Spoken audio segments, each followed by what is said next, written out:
You know what it means. Every time. We're back here starting off with the Beyond Parody. We'll be doing some hatred on this episode. Absolutely. Specifically of the Democratic Party. This episode is going to be about the Democratic Party by and large. They're doing a lot of nothing. Yeah, but instead of starting off sort of international, because we're going to be taking like a 50,000 foot view this episode, I want to start in the small, beautiful red state of Oklahoma. Guys, local elections matter. And I want to start with friend of the show, Ryan Walters. Ryan Walters has been a recurring character in Hiddo lore because he's just put out so many bangers. Years and years ago, he did the No More White Santa Claus thing, or No More Woke Santa Claus, which meant white Santa Claus. He did the thing where he forced all the schools to play his prayer for Donald Trump after Trump got shot. Yep. He did the Bibles in schools. He's forcing schools to buy the Trump Bible specifically. He's cracked down on trans folks and LGBTQ students in Oklahoma schools. He is an evil, evil person. He makes every bad choice. And we might have seen him finally get what was coming to him in the form of a political scandal, because Ryan Walters, again, the superintendent of Oklahoma, was holding a board meeting with the Board of Education in the state. And then suddenly on the screen behind him, some pornography popped up. The big screen. The big screen behind him, some pornography popped up. GOP politician move right there. It really is. It really is. We had Ted Cruz liking stepmom or stepbrother porn on 9/11, and then we got Ryan Walters putting porn at the school board meeting. Yeah. Apparently, the way they described it is like, it's like a round table meeting. The screen was behind him, so only like two people were positioned to actually see what was happening. If everyone could turn your attention to the screen. They immediately freak out, and they're like, what the hell, turn that off. And then, it's this whole thing. The board meeting gets adjourned. It's this major scandal. They go and talk to like some news outlets about it. And then Ryan Walters is asked for comment, right? Because, of course, he's the one being accused here. And he said, oh, that was just cable TV. He said, I wasn't even connected to the TV. It was just cable TV that turned on. That's just what they play on Channel 7 nowadays. Yep. The Democrats, the way that they've infested media, they've absolutely perverted and destroyed every American cultural institution. Now they're just playing hardcore porn on the TV. Yeah, I don't see how anybody buys this. No, absolutely not. Absolutely not.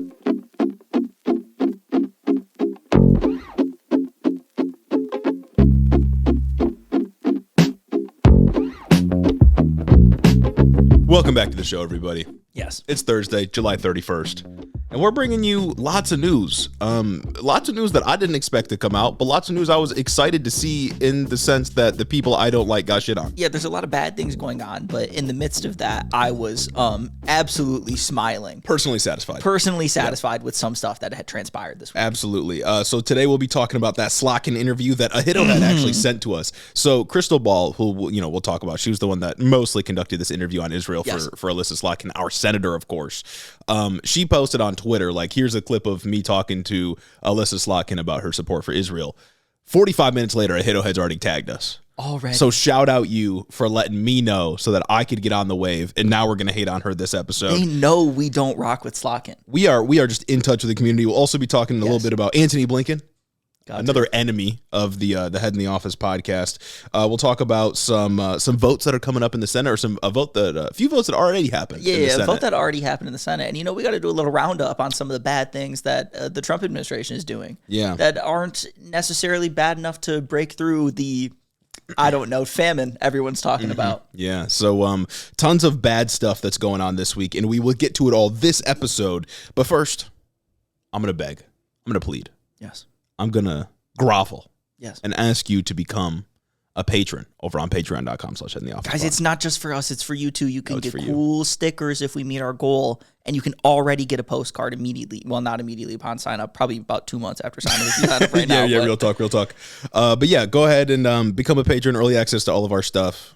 I would be grateful. I would be so grateful. I would be very grateful. You can also follow us on all of the socials that are down in the description. That would be very helpful for the show. You could join us on Discord. There's like more than 1,000 people over there. Wonderful Check community. Check it out. You could also, as we always do, leave a 5-star review for us so we can read it here on the show today. So let's see if we got any. We have none on Apple. None on Apple. That's crazy. We have none on Apple, and we're relying on our Spotify supporters to really come through this time now that we've opened up the comment section for public comment. And today we got to start with Lucas Brush, leaving another 50 out of 5-star review with the goal of making sure Spotify's algorithm knows this is the greatest geopolitical podcast on the platform. It's all too common to forget that you beautiful boys are human too and are affected by the news and how draining it can be. So after a quick condemnation of Hamas and all forms of political violence, I feel like it's my duty to ask, how are Jeremy and Gage truly doing? FYI, fellow listeners, this merch is high quality AF, plus Patreon never goes up in price. Big on that last part. Big on that last part. Huge on that last part. How am I doing? It's too late. You should have asked before. It's okay. Too little, too late, brother. Doing okay. This next one from Carmela Francisca, 5 stars. Boys, I'm from New Zealand, and unfortunately, my special interest is American politics. Interesting. As a pod safe girly for years, I made the switch to Hiddo since you opened my eyes to how much they do really refuse to properly critique the left. We have our own gotcha awful right-wing politicians down here on our beautiful islands. So if you ever want to visit and make the I in Hiddo stand for international #1 geopolitical podcast, come down and visit the Hiddo New Zealand branch. Man, the pod guys were on a tear this week, low key. Oh yeah, I got some words for them a little bit later on. Okay, all right. Some words about building a coalition. For real. And this last one from Lou Pugioli. Yeah, 10 out of 10 would recommend. I've been seeing clips of the pod on YouTube for ages now, but I didn't realize until recently you guys had a show you posted regularly. Listening to you guys discuss the news these past few weeks has given me a dose of sanity and catharsis that I haven't felt since last November. That being said, you guys should give yourselves more credit. You're at least a secondary news source. Keep up the good work. You know, the tertiary thing is really just a humble. It's really just about being humble. Yeah, I was just kind of putting myself in place. This person says they've been watching on YouTube for ages. Have you been watching shorts? Wait a second. YouTube? Watching on YouTube for ages? In my read, I read that as clips of the. Oh my god! YouTube for ages. Fucking YouTube Shorts head over here. You've been getting like maybe a 16th of what the show actually is.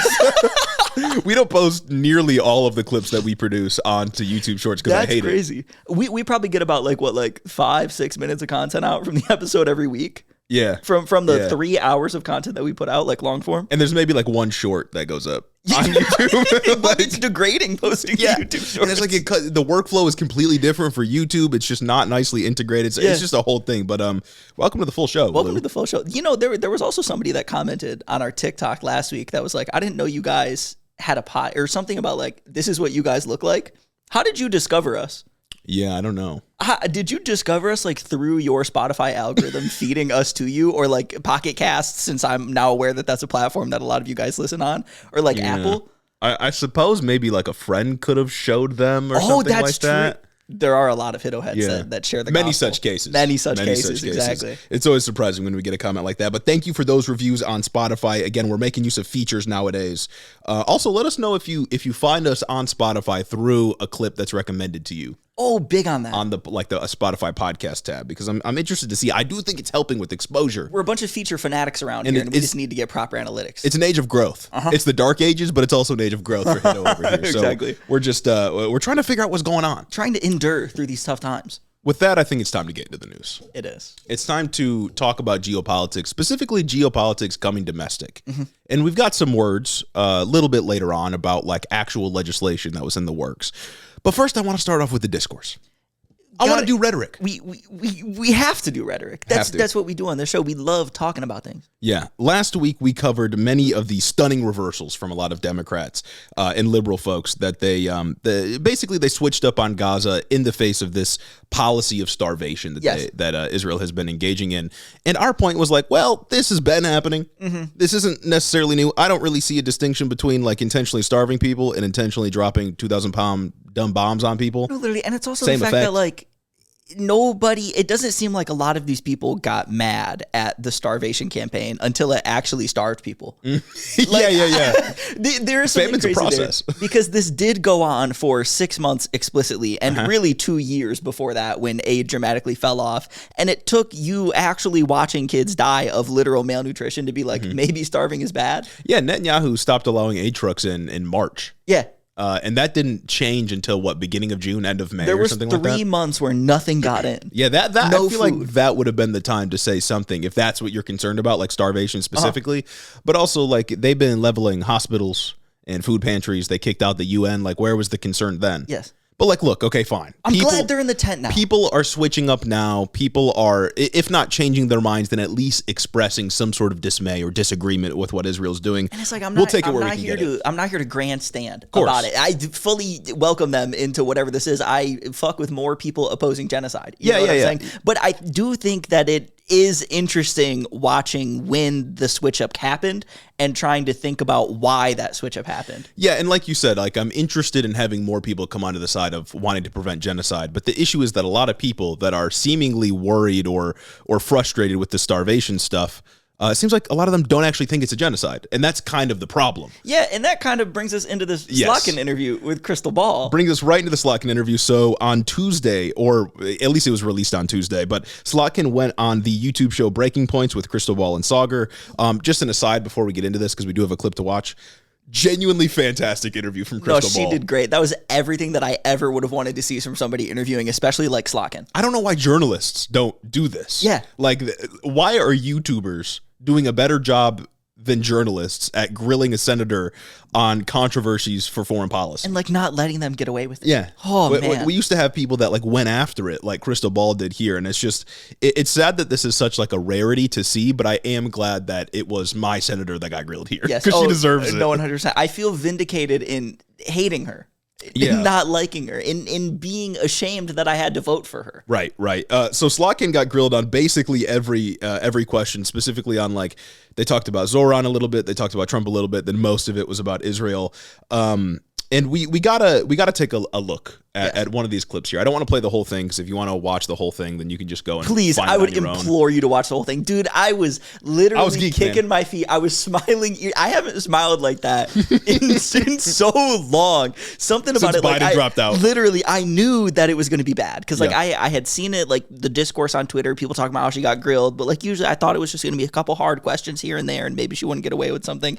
I didn't expect Crystal to come there with malice. Yeah. No, Crystal was mad the whole time, and that's exactly how it should be. But I think we should take a look at one of the clips that I got here. It's about 2 minutes long, because I think it's genuinely. I thought, of course, the spectacle was good. Making Slotkin look bad, making a Zionist look bad is always a good thing. She's the worst, man. But I also think it was sort of educational. I feel like I learned a little bit about the thought process behind liberal Zionists in the face of atrocities that they've been complicit in. Okay. So I think we should use this as a moment to learn and a moment to discuss like what the fucking problem is here. Also, I will note that she just like Nancy Pelosi called the Epstein stuff a distraction. Dude, that's how the interview like started off. Like the interview started off with Sagar talking. We'll get to it later. Let's roll this clip. Everybody get your pen and paper out. Yep. Everyone, and it's time to take notes. We're taking notes.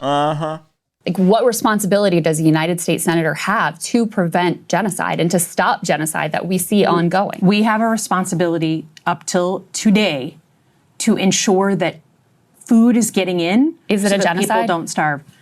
I don't know that I'd use that term, Why? but it is violating the law of war. Why don't you use the term though? Because I think, it's, to me, do I think it's ethnic cleansing, which is what I think of in genocide? I don't know if it meets that definition. They're announcing but didn't you say it earlier that it was ethnic cleansing? She literally said it earlier in the interview. And this is open from the Israeli government. Like, they're saying it. Their And from Minister Trump, of National too. Security, they come out and they're like, we don't need shells. We need shells, not food. And we need to encourage migration.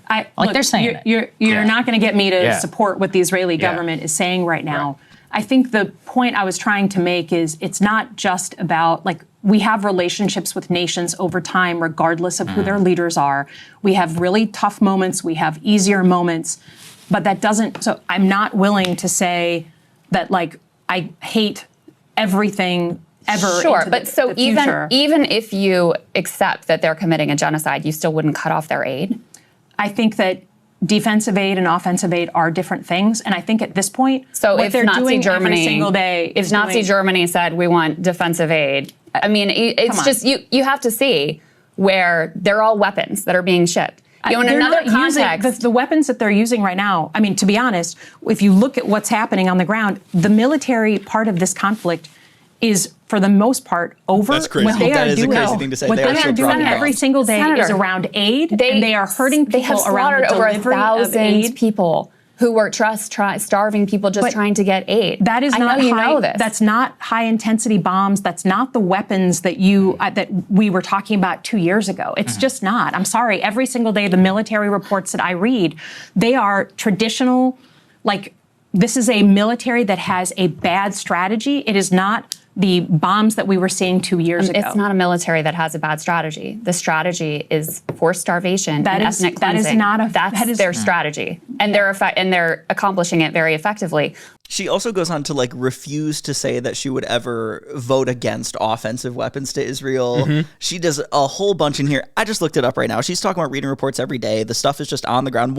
On the ground, bad. You can still vote against sending them guns and whatnot. But looking it up right now, July 5th, Israeli airstrike kills 14 Palestinians in Gaza. July 10th, a lethal airstrike hits near Gaza aid clinic. And there's a bunch of other bullshit. Mm-hmm. It's happening like all the time still, actively. They are dropping bombs. They're not carpet bombing the entire strip like they were 2 years ago. I also disagree with the framing of, we are having these conversations 2 years ago, because we were having these conversations 2 years ago, yes, but we were also having these conversations 6 months ago before they completely cut off all the aid in the Gaza Strip. None of this is old. This has all been going on. It's all been the same conversation. It's just morphed a little bit aesthetically. Yeah, and I think it's so interesting to hear these sort of like centrist, middle of the road liberals like Slotkin explain their continued support for Israel in this moment, right? Because the liberals ideologically seem to believe in egalitarianism and universalism, right? Like all people are equal, and the rules that we create, the human rights that we sort of create for ourselves, they should apply to everybody equally. But when that ideology runs up against the demands of empire, of imperialism, those values go out the window. Yeah. They completely fucking dissolve. And you get totally incoherent answers like the ones that Slotkin gave repeatedly on this interview. She couldn't call it a genocide because to call it a genocide would be to admit that the United States is complicit in a moral evil, but we have to keep supporting Israel, otherwise we lose regional dominance, or whatever her consideration is here. She is so incredibly CIA-brained, like it hurts. Like she cannot separate herself from being like an agent of the state. That's all she is, like epitomized. It's crazy. There was another portion of the interview where I think it was before this happened, where Crystal asked her, like, okay, would you support defensive aid to Iran and Russia? Yeah. And she's like, well, no. And she's like, well, why not? There are civilians there. She said something about like they're not being attacked. And she said, yes, they are being attacked, in fact, right now. Civilians are dying. Ukraine is striking them. Israel striked Iran. It's civilians dying. Why not defend them too? Yep. And Slotkin literally said, well, they're not our allies. And that's the exact point that I was going to get to, because it's like, she makes this point on allyship, but we're not in a situation where like Israel's lied to us, or Israel is just spying on us, or they put up like unfair trade barriers or something. They are doing a genocide. If that's not a reason to cut off allyship for a country, then will we ever stop being an ally of a country? Is there anything they could do to get us to stop? She went on to say something along the lines, sometimes you have really hard disagreements with allies. It's like hard disagreements are, like you said, like trade disputes. Yes. Maybe we don't want them to do something. Hard disagreements are not killing 60,000 people minimum, cleansing an entire strip, and maybe enforcing a policy of forced migration like Smotrich and Ben Gvir want. Israel is doing the worst possible thing ever. Yeah. Like genocide's like the worst thing a state can do. And then she tried to defend herself by saying like, well, look, I disagree with the Trump administration, but should like Europe and our allies cut us off because of the crazy things that Trump's doing? I agree that Trump is doing crazy things. Trump is not doing genocide. Trump is actively complicit in genocide, but Trump is not going to Canada and shelling the entire country. But let's reframe this in to actually work as an analogy for Israel. If other nations were funding a genocide that was being done by the United States by giving us the military aid to do it, yes, I think our allies should cut us off from military aid. Absolutely. That's not even a hard hypothetical. It's not even a difficult question. Yeah. Obviously, they should cut us off because that's a bad thing to do. Yeah. Like, no country is entitled to military aid. No country is entitled to allyship from the United States. And again, this is what I mean when I say like liberals ostensibly believe in egalitarianism. They believe in equality. They believe in universal principles. But those ideas completely fall apart when you have to somehow assert global hegemony. You don't have to like let your friend do the worst thing just because you're friends. In fact, you can stop being friends just like you can stop being allies with somebody. Yeah. It's absolutely insane. And you know that this is all just, it all just boils down to her being CIA brained and her thinking that we need Israel as a staging ground in case anything else happens in the Middle East. But nobody can actually get out there and say that. Fuck, the only person that would get out there and say that is Trump because he can't stop himself. But that's not going to happen. Yeah. So instead, she has to do all this bullshit. She has to fucking talk herself in circles to try and justify her support for sending bombs to people, to sending bombs to Israel that end up killing kids. Yeah, exactly. Because there's no moral justification that she can use any longer, right? Like usually people would say that like if we don't, like, Israel's the most moral army in the Middle East, they're our only ally in the Middle East, they're the only democracy in the Middle East, right? We would offer all these like liberal democratic justifications for supporting Israel. But now, and according to Slotkin's own admission, they're doing unspeakable horrors to the people in Palestine. Slotkin signed on to a letter basically telling Marco Rubio, like, we need to get more aid in, a strongly worded letter. Yes. We need to get more aid in. She is admitting that there is a policy of starvation. And yet that's not grounds to cut off offensive military aid? Because that's the thing. Like, where do you draw that line? Exactly. Again, like, the whole conversation is like, we can, in fact, draw lines, and we should, in fact, draw lines to get people to stop doing things. You can pressure somebody into doing the thing that you want. That's like a thing that's allowed, especially in global politics. That's how countries operate, and that's how fucking alliances form anyway. Yeah. You pressure your allies to do things. You get together, you join these agreements to pressure other countries into doing whatever. But, like, even back on that strongly worded letter that she sent Marco Rubio to get baby formula in there, because that was the whole thing. It's about baby formula. She's like, nobody wants to eat baby formula except babies. That should be allowed in there. There's no reason that shouldn't get in there. There is a refusal to acknowledge that there is a policy that the Israeli government is implementing that's stopping baby formula from getting in there, and there's a refusal to acknowledge that who is stopping baby formula from getting in. She framed her entire conversation around that as if like, oh, it's just not making it in somehow, as if it was a logistical problem and not explicit policy. Yeah, it's like when the media says Hamas kills, 1,000 Israelis and the 100 Palestinians died. Yeah, right. Like 100 Palestinians die in an airstrike. Exactly. Yeah. Like there's a reason that it's not getting in, and the reason is Israel. Yes. But again, they can't. There's no way to morally grapple with that, and that's why against the lightest of questioning, although again I think Krista Ball did a really good job, but against the lightest of questioning, the ideology completely falls apart because there's no justification in the liberal worldview if you actually hold the principles that you claim to hold. And it's also interesting, like, if we take that baby formula conversation that Slotkin was having specifically and put it in, like, the wider context of this liberal switch-up that we've seen over the last few weeks, right? Babies and children being starved to death is an understandable line to have, right? But I think what Slotkin's answer specifically reveals is that there are a lot of liberals that are willing to go right up to that line, because her solution to the baby formula and the famine is not to end the famine. It's not to put pressure on Israel to end the famine. It's to put pressure on Israel to allow baby formula in so that babies can eat, and that's it. Yeah. I think there are going to be a lot of people like the Podjohns, for what they said this week, that are going to go back, and babies being starved will force them to reassess other things that they may have supported previously, and that's a good thing. But the people like Elissa Slotkin, the CIA brain centrist establishment types, are completely fine with starving people to death as long as the optics aren't bad. Yeah. 100%. Like, same thing happened with Keir Starmer over in the UK. He said, "We're going to recognize the Palestinian state unless you let aid in." Yeah, I'm going to recognize Palestinians as human beings unless you feed them. I'm going to recognize their right to self-determination unless you give them food. Then you can keep them in prison as forever. long as the optics aren't too bad for me. Then you can keep doing what you're doing, and it's not a real problem. But I want to keep like disentangling this thing that she says about allyship, because liberals keep acting like that this is just like a phase in the U.S.-Israel relationship and not a concerted thing that Israel has been doing for years now, since October 7th, if not 4 decades, to the Palestinian people. This has been a policy. This has been how they've acted. Netanyahu's been prime minister for what, like 20 of the last 30 years or something like that? I saw something that was like, Netanyahu's approval rating is the lowest it's been since 1997. And I was like, this guy's been around that long? Exactly. There was like a short period where it was Naftali Bennett and then Netanyahu came back. And so like they've been doing this for a long time. But Slotkin's only excuse to not voting against offensive weapons is that, as we watched in the clip, she thinks the military offensive is over, right? So the logic is they aren't using 2,000-pound dumb bombs, for example, to do the starvation, and we should address the starvation specifically. First of all, I don't know how you can see the dropping of 2,000-pound dumb bombs a year ago as distinct or separate from the policy of starvation right now. The ends were the same. The goal was the same. Israel has been doing the same thing for almost 2 years now, and the end goal has been the same, to eradicate the Palestinian people. But okay, you don't want to accept that. Let's say, fine, the offensive is over. Let's say she's right, the offensive is over. why not threaten to cut off offensive weapons as leverage to get them to stop? Well, if there's no consequence to them doing this other than a strongly worded letter, why would they stop doing it? It's also like, if you're saying that the offensive is over, the military stuff is over, we shouldn't worry about that anymore, why are we still selling them weapons? Yeah. Why are we still giving them weapons? Why are they still buying weapons if the military offensive is over? And why would it even be a problem to consider stopping sending them weapons if the offensive is over? Mm-hmm.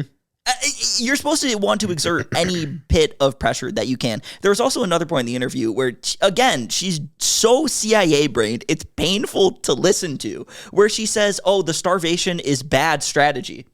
Yeah. Bad strategy. It's a military with a bad strategy. What the fuck do you mean it's bad strategy? And I was so glad that Crystal Ball was able to push back on that and say, no, in fact, it is intentional strategy. It is what the Israeli military is intentionally doing, and it's working for their stated goal of genocide. And it is literally a stated goal. You don't like accidentally starve out the occupied population. No. That doesn't happen. Like it's not like an oopsie daisy. You don't accidentally tweet we should cut off all their water and food. Yeah, like they've been saying this. I think Smotrich... They've been saying this. Yeah, Ben Gavir, exactly. Smotrich said like a year ago that he thought it would be like moral and just if they starved out the Palestinians. Yeah, like they've been that's what we're working with. Preparing for that. I mean, read any of their Hebrew statements. Yeah. Anything they don't say in English is crazy. I don't understand how anybody can look at her in this interview and think like she did well or she's coming from like a reasonable position. It is her ideology is almost entirely that of empire. I don't even know if she's ideologically a Zionist. I don't think so either. I don't even think she believes that like Israel should be an ethno-state for Jewish people or anything like that. I think she just views them as important in the purview of U.S. foreign policy, and that's it. All other considerations don't matter. Yeah. And that's bad. It's so crazy because like I don't know what fucking intelligence she has coming from American intelligence or whatnot, but does it not seem like this is ultimately hurting our standing in the world?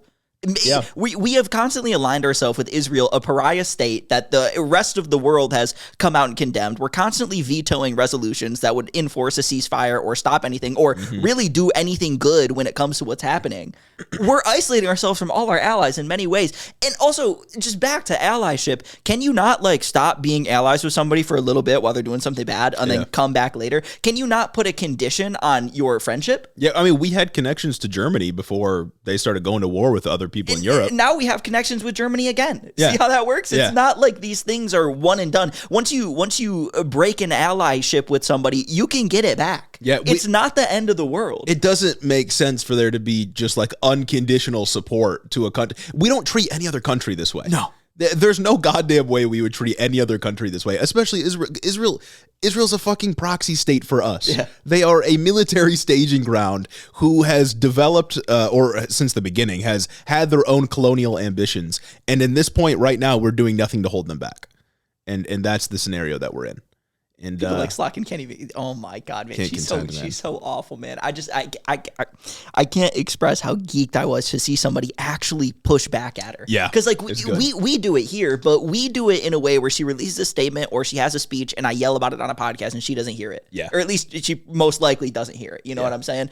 But she got it to her face, and you could watch her like squirm. Yeah, no, she was definitely uncomfortable, and that's what I was there for. Towards the end, her staff was like, "We gotta go. We're gonna cut this one off. We can't let this go any longer." There's one last moment we got to shout out from this Slotkin interview though, and it's when she said she was asked, Crystal Ball pressed her, or maybe it was Sauger, I can't remember. Sauger's kind of a shithead generally, but like still good questions. He usually sucks, but he did well this time.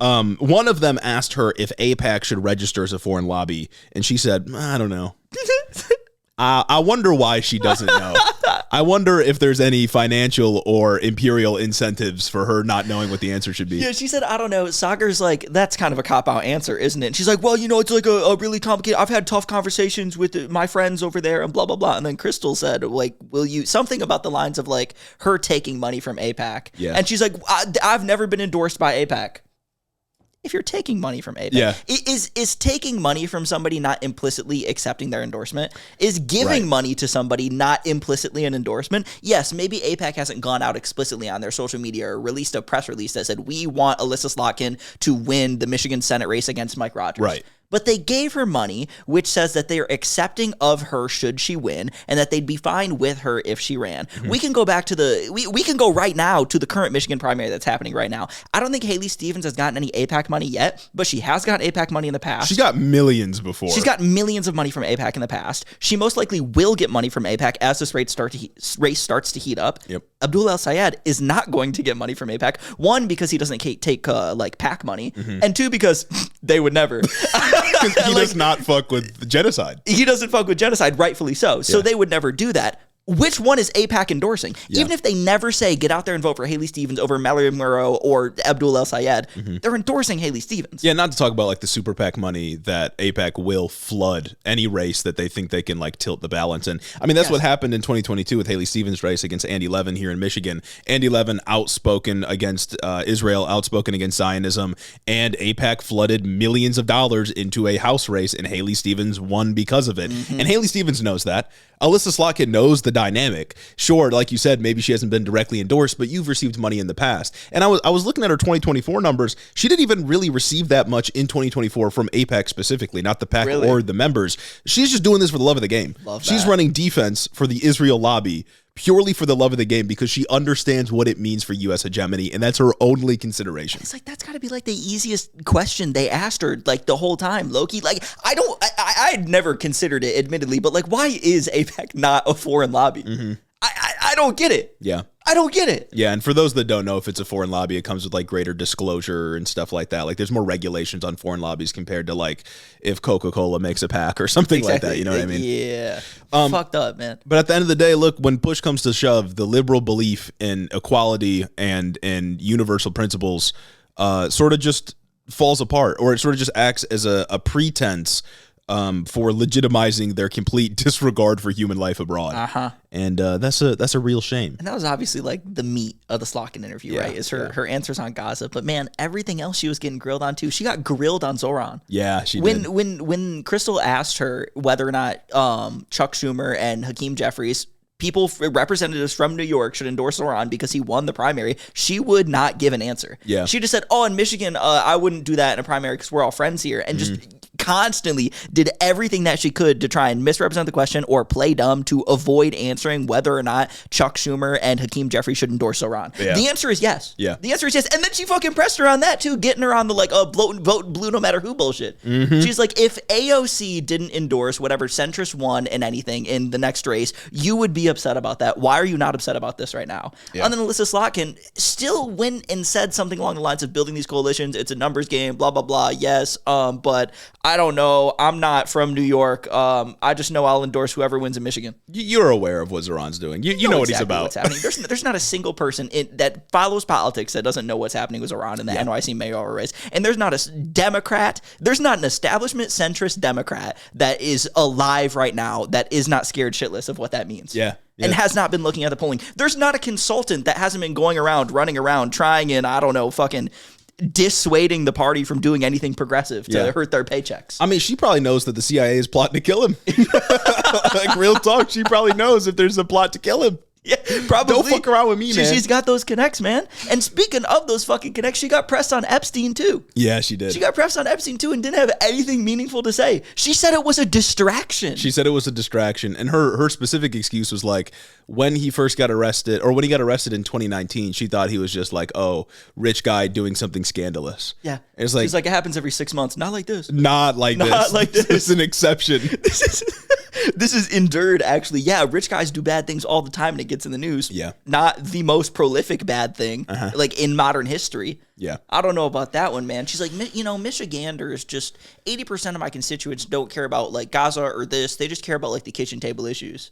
I care about this. I'm literally your constituent, unfortunately. Yeah, and it's like you can like have a moral stance. Yeah. Even if you think like, of course your voters aren't going to care about like every individual issue, especially like the stuff that they don't pay attention to, but like it's still important. And it's also like people are literally voting on Epstein. Like there are Republicans that literally voted on the idea that Trump will release the Epstein files. That's a huge part of the whole Trump will drain the swamp and Trump is anti-deep state kind of thing going on. And you're refusing to take that layup. And it's a wedge.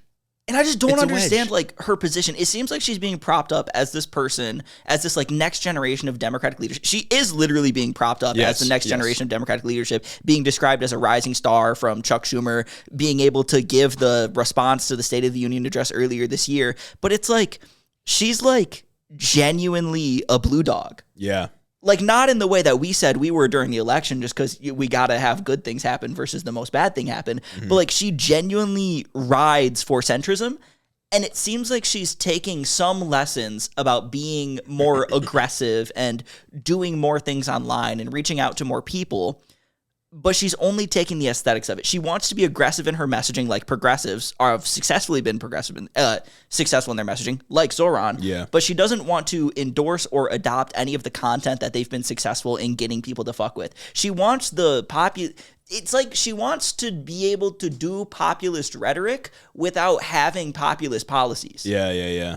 Kamala, in the Zoran portion, she talked about how Zoran talked about the cost of living crisis, and that's what like got him, blah, blah, blah. He talked about things people cared about. That's what Democrats need to do more of.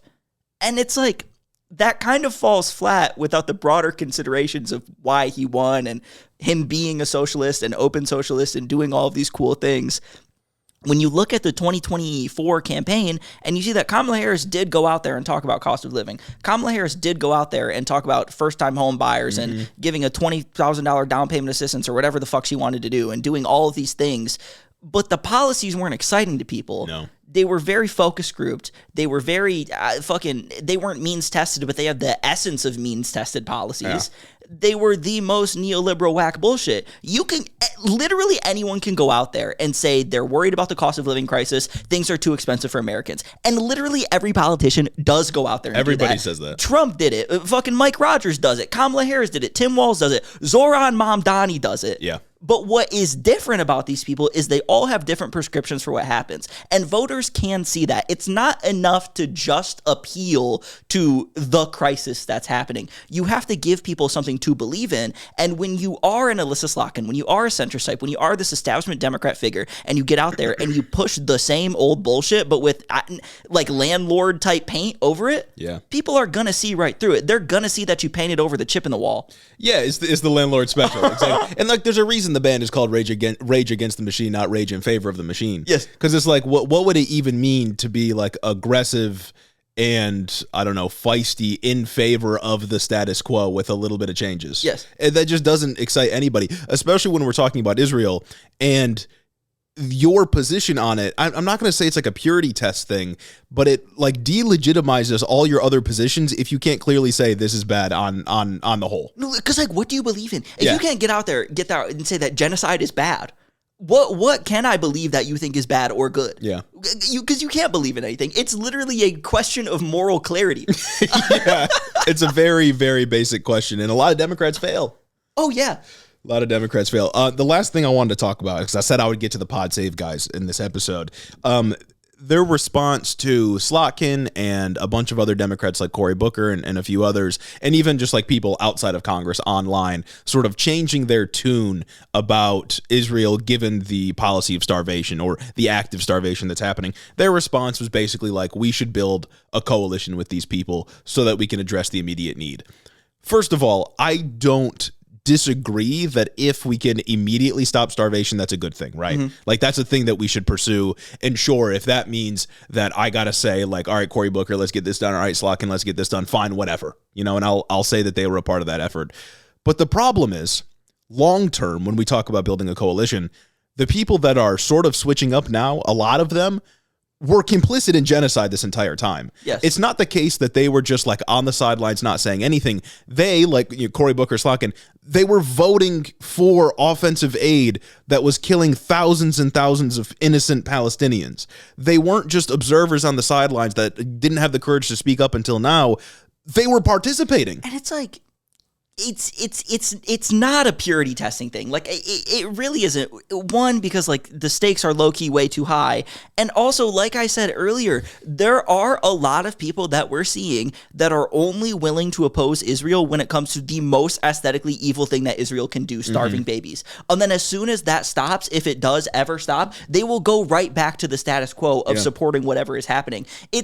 it's about it's not just about building a coalition, because we can come build a coalition with a bunch of Democrats. Me and Elissa Slotkin can go and shake hands at Capitol Hill when she passes the fucking Stop Killing Babies Act, and then it forces Israel to stop killing babies and blah blah blah, and then they stop killing babies. But the coalition will immediately fall apart as soon as that passes, or as soon as anything is done about that, because the people we have formed the coalition with don't principally care about what's going on, haven't reassessed their support for what's happening, and will just continue to let the genocide happen as long as they can cover it in this thin veil of, oh, they're fighting Hamas and Hamas is using human shields. Yeah, and the response from the Pod Save guys was essentially that, like, if you don't want them in the coalition after that, then you can primary them. Which, first of all, is kind of naive. It's you know that's not going to happen for all of them. But also, like, okay, if we're to primary everybody that has been complicit thus far and only let people into the party that have been consistently pushing back against Israel, we'd have like 3 Congress people left.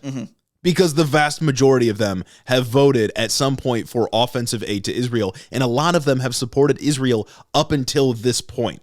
What would a Democratic Party look like if we purged all the people that have supported Israel? The problem is the party right now. A lot of them continue to vote to support Israel as well. Even skipping ahead a little bit, late, like last night, Wednesday night, Bernie Sanders moved to force 2 votes to stop offensive weapon sales to Israel. The first vote was to block $675 million in arms sales. This failed 27-70. And the second aimed to block the sale of tens of thousands of automatic rifles to go to Israel. That failed 24-73. Every single Republican voted no. Unsurprisingly, Schumer voted no on both restrictions. Slotkin was conveniently not there because she was on the Colbert Report doing fucking corny shit, so he couldn't get her ass on this one, which really fucking grinds my gears. But the broader point about this and how this ties into what you were just saying is that 27 Democrats voting no on offensive weapons to Israel is a record number of Democrats voting no. And while that's significant and that shows that people, once again, this has crossed a line for some people, it's still not enough, first and foremost. It's still not anything that can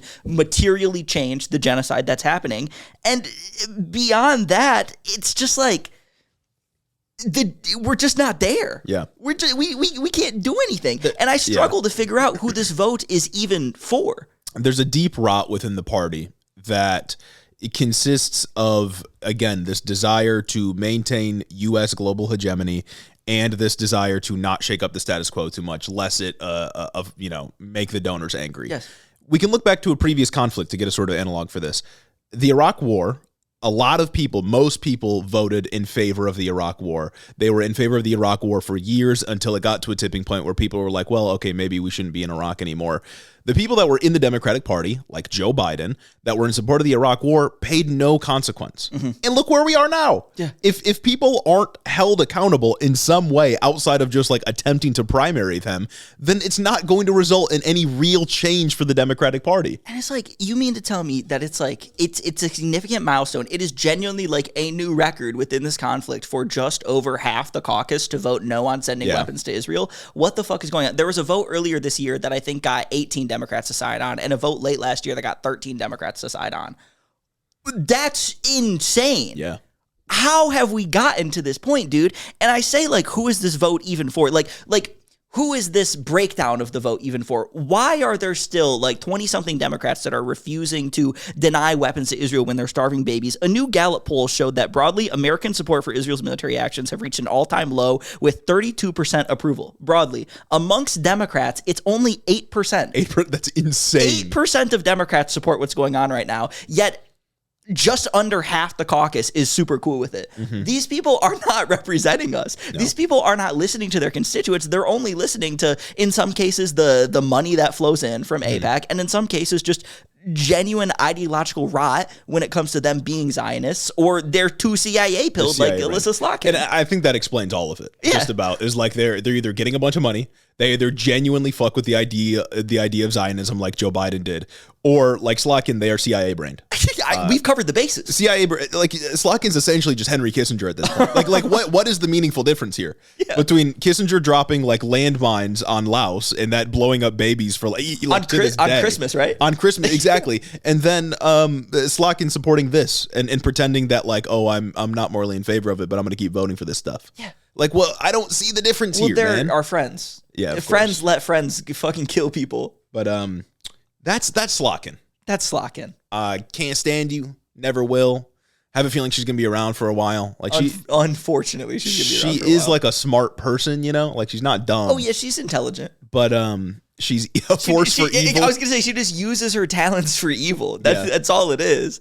Yeah. I got more like I don't know if I can say respect. Respect doesn't feel like the right word. I got more respect for her than I've got for people like Cory Booker right now, especially. For sure. Because Cory Booker got out here, put out this long statement saying, like, there's starvation in Gaza. We need to stop this, blah, blah, blah. We need to let aid in. Well, then he voted no on the resolution to stop the arms sale. And then he votes no on the resolution. And 2 weeks ago, he was taking a picture with Netanyahu chopping it up. Like, you don't believe in anything. Like, no, exactly. And then Cory Booker was on the floor of the fucking Senate like 2 days ago, getting like super mad, just super angry, arguing in favor or arguing against this bill that would I think the Senate was considering this like police funding package. Okay. And there was this there was no rule in there that would prevent the president from just like deciding what state it goes to. So Cory Booker was like, he's going to decide to like give it to red states rather than give it out fairly. Okay. And that's what he was mad about. Bad. That's what he was mad about. That's what he was just furious about? He was angry that he thought New Jersey wasn't going to get funding for the police. Oh, it was a police funding thing? Yeah, it's a police funding thing.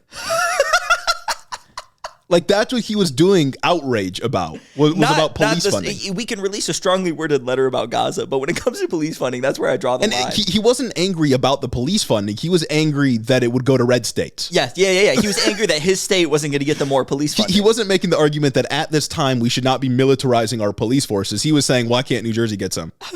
Like, come on, dog. These people are so fucking lame. They are evil. I still can't get over the fucking the filibuster to break Strom Thurmond's record just to write a book about it, and also to not condemn Strom Thurmond for being awful. For if he was alive today, hating you. Yeah. Like, come on, man. Come on. The congregation is missing someone. And that someone, dear listener, is you. The congregation awaits you over on our Discord. If you go into the description of this episode right now, there will be a link to join the Head in the Office Discord where you will find more than 1,000 like-minded individuals for you to interact with. And maybe most importantly, we'll be there. 1,000 members strong. It is a burgeoning community of Hiddo heads. That's right. Ready to receive you into their arms. Make you a part of the community. Vest you as a Hiddo head. Over on Discord, we have discussions. You can interact with other Hiddo heads. And maybe, for some fun, we can do some community events. And we know that you want to be a part of that. Only available over on the official Head in the Office Discord. Speaking of people I don't got respect for, we got to take a quick detour and talk about my friend Tony Blinken. Tony Blinken, the guy who was vacationing in the Middle East for the last 2 years. Yeah, on taxpayer money. Not doing anything. Tony Blinken, he went on a podcast recently. The podcast is called X-Files with Kristen Amanpour. I think she's a reporter for CNN or something like that. But she got like an exclusive with him. And she was asking him questions about Gaza and about just like foreign policy generally. And the one question that she asked, which he had an interesting answer to, was, could you have done more to end the conflict in Gaza? And now Blinken, I didn't know this, Blinken's a fucking yapper. Really? He will just go on and on talking about nonsense. But there's a clip in here that I think I want to play because, again, it reveals the sort of other side of the liberal mindset on this issue. And this one is more resentful than I think Slotkin's is. But I think it's a part of like, it's like the other side of the same coin, right? Yeah. So let's take a listen to what Blinken had to say when he was asked, like, could you have done more to end this conflict? A very reasonable question. Very reasonable. I wish as well that those who understandably have been so moved and motivated by everything that's happened since October 7th, if they'd spent just maybe 10% of their time calling on Hamas, demanding Hamas put down its arms, give up the hostages, stop what it's doing. Maybe if the world had done that, we'd also be in a different place. But could you have done more to stop this conflict? Hamas could. What about Hamas, though? If the protesters would have just protested Hamas, things would have been different. You condemned Hamas recently? That's literally that. Bringing back the 2023 hits. Like, I feel like there's the liberals that want to keep supporting Israel for the sort of like global hegemon status. And then there's people like Antony Blinken who are just upset they have to deal with public outrage at all. Yeah. Like, he's just bothered that this is a problem for him. That's so fucking annoying. Like, what about... Dude, fucking Elissa Slotkin... Moments from that interview are going to keep popping into my head now that I think about it again. Like, Elissa Slotkin did the same fucking thing on Breaking Points when she said, there was a bunch of protests going on under Joe Biden, but since November, I haven't seen very many protests. Crystal Ball got her out. She said there was protests in Manhattan yesterday, the day before. And she said, oh, come on, but like, blah, blah, blah. And it's like, Sagar made the point, they're not in your coalition. Yeah. We have no control over what Hamas does. Literally none. We don't fund them. We just voted to give Israel $675 million in weapons. We just voted to give Israel tens of thousands of automatic assault rifles. $500 million in weapons. $500 million That's weapons. crazy. That's like an unforgivable amount of money, like in of itself. But like 4 offensive weapons after we had just funded the destruction of a strip and a fucking genocide? Yeah. And you're telling me I should protest Hamas instead of the people who I could actually maybe somehow actually affect and influence in a way? Yeah. It's just fucking ridiculous. None of these people want any responsibility whatsoever. They want to get into positions of power to say that they do things so that they can pat themselves on the back for making a splash in the world. And then when they're criticized for anything that they fucking do, they just go, oh my God, you don't know how fucking hard of a job that I have. Blah, blah, blah. Why don't you go protest the terrorist organization that you have no control over? Yeah, exactly. The right wing gets in office to do evil things. And the liberals get in office so they can do masturbatory things. So they can write books. So they can make themselves feel better about all of the work that they did in college or whatever. Yeah. About having to fight through Ivy League to eventually get a position in government and feel successful. Wow, look at me. Look how much I accomplished in not getting a fucking ceasefire done and not literally not doing... Antony Blinken literally just vacationed in fucking Qatar for like 2 years. That's all he did. Yeah, and it's like they want us to treat them like the adults in the room who are, again, quote unquote, working tirelessly for a ceasefire. But then again, they act outraged over the handling of issues, over us like blaming them for the handling of issues rather than like them just handling the issue better. Yeah. Like, we wouldn't be mad at you if you were good at your job. Or if you actually secured a ceasefire, we'd be less mad. If you did anything, if you didn't like literally come out and lie to me about getting ceasefires done, if you didn't lie to me about red lines, like there's so much that you literally personally did wrong. And I just have to emphasize, because I've seen this talking point many times over the last 2 years, people aren't protesting Hamas because Hamas isn't here. Yeah. Like, we're protesting the U.S. government because the U.S. government is funding Israel. Yeah, we're not even... a lot of people aren't even necessarily protesting Israel because we can't stop Netanyahu from doing things, but we can stop our government from enabling Netanyahu to do things. Yeah. That's what the protests have been about, always. Yeah. But these people don't fuck with protests. Like, the protests have been demanding a ceasefire, which the government of the United States and Israel are in charge of doing because Hamas has accepted so many of the ceasefire offers where Israel hasn't. Israel's broken every single ceasefire. And people have been arguing for an arms embargo, like stop selling arms, offensive and defensive, to the nation of Israel. And why would we protest Hamas to make that? That doesn't even make sense. Literally. I don't. But if Hamas released the hostages, then this conflict would be over. So stop talking about it. That's it. Yeah. That's it. This is done. We're done talking about this because that's the only thing you need to think about, apparently. I will say a quick note on like the Iron Dome stuff and the funding of defensive weapons. We talked about how AOC made a stupid vote a little while ago on Iron Dome funding. And I do want to note, because a patron actually pointed this out in the comments recently, I do want to say just a point that we missed. It is true that the Iron Dome is defensive, right? Of like course. it is for catching missiles that other countries shoot into Israel's land. However, it's also true that because Israel has the Iron Dome, because they know the United States will work with them to prevent aerial strikes from hitting Israel, they can sort of just act with impunity around the region. Yeah, it just and allows for that them... reason, it acts as a sort of indirect offensive weapon. Well, literally, the best offense is a good defense. Yes. You know what I'm saying? Offense wins games, defense wins championships. Exactly. So to the extent that the Iron Dome enables them to do stuff like that, enables them indeed to do a genocide in Palestine without any other country around them being able to stop it, yeah, that's bad. Yeah. Would they have been able to get away with all those strikes on Tehran if they didn't have the Iron Dome? Absolutely not. Absolutely not. They would absolutely have to be a more measured actor on the world stage if they didn't have the Iron Dome. So yeah, and fundamentally, like giving defensive aid to like Nazi Germany, that is ridiculous. Yeah, I think everyone should have an Iron Dome. Yeah, I think we should stop shooting missiles at people. Hot take. Anyways, that's the shitting on Democrats hour. Do we got anything else from this resolution that passed, or was that? No, that was just it. There were some more notable people that voted for. I think John Ossoff, Raphael Warnock, they voted yes to stop the sale of weapons. Ossoff's been on this for a minute. He also voted for the Lake and Riley Act, so I don't know what the fuck he's up to. Maybe he voted for the Lake and Riley Act. Thought maybe there's a lane for that me in was 2028. in Georgia. Laken Riley was killed in Georgia, so maybe that's why. No fucking excuses for that one. Of course not. That shit was egregious. Insane, Bill. I was trying to think through it. Yeah. I'm thinking through his mindset. Blah blah blah. Georgia happens in Georgia, I guess. But like maybe after the Laken Riley Act thing, he saw that there's a lane for him in 2028, and he's like, I need to hop on it now. I'm still wondering if he's like Obama positive or Obama derogatory. Well, at this point, I think he's like the last Democrat that maybe has 2028 chances that hasn't thrown trans people under the bus. Mm-hmm.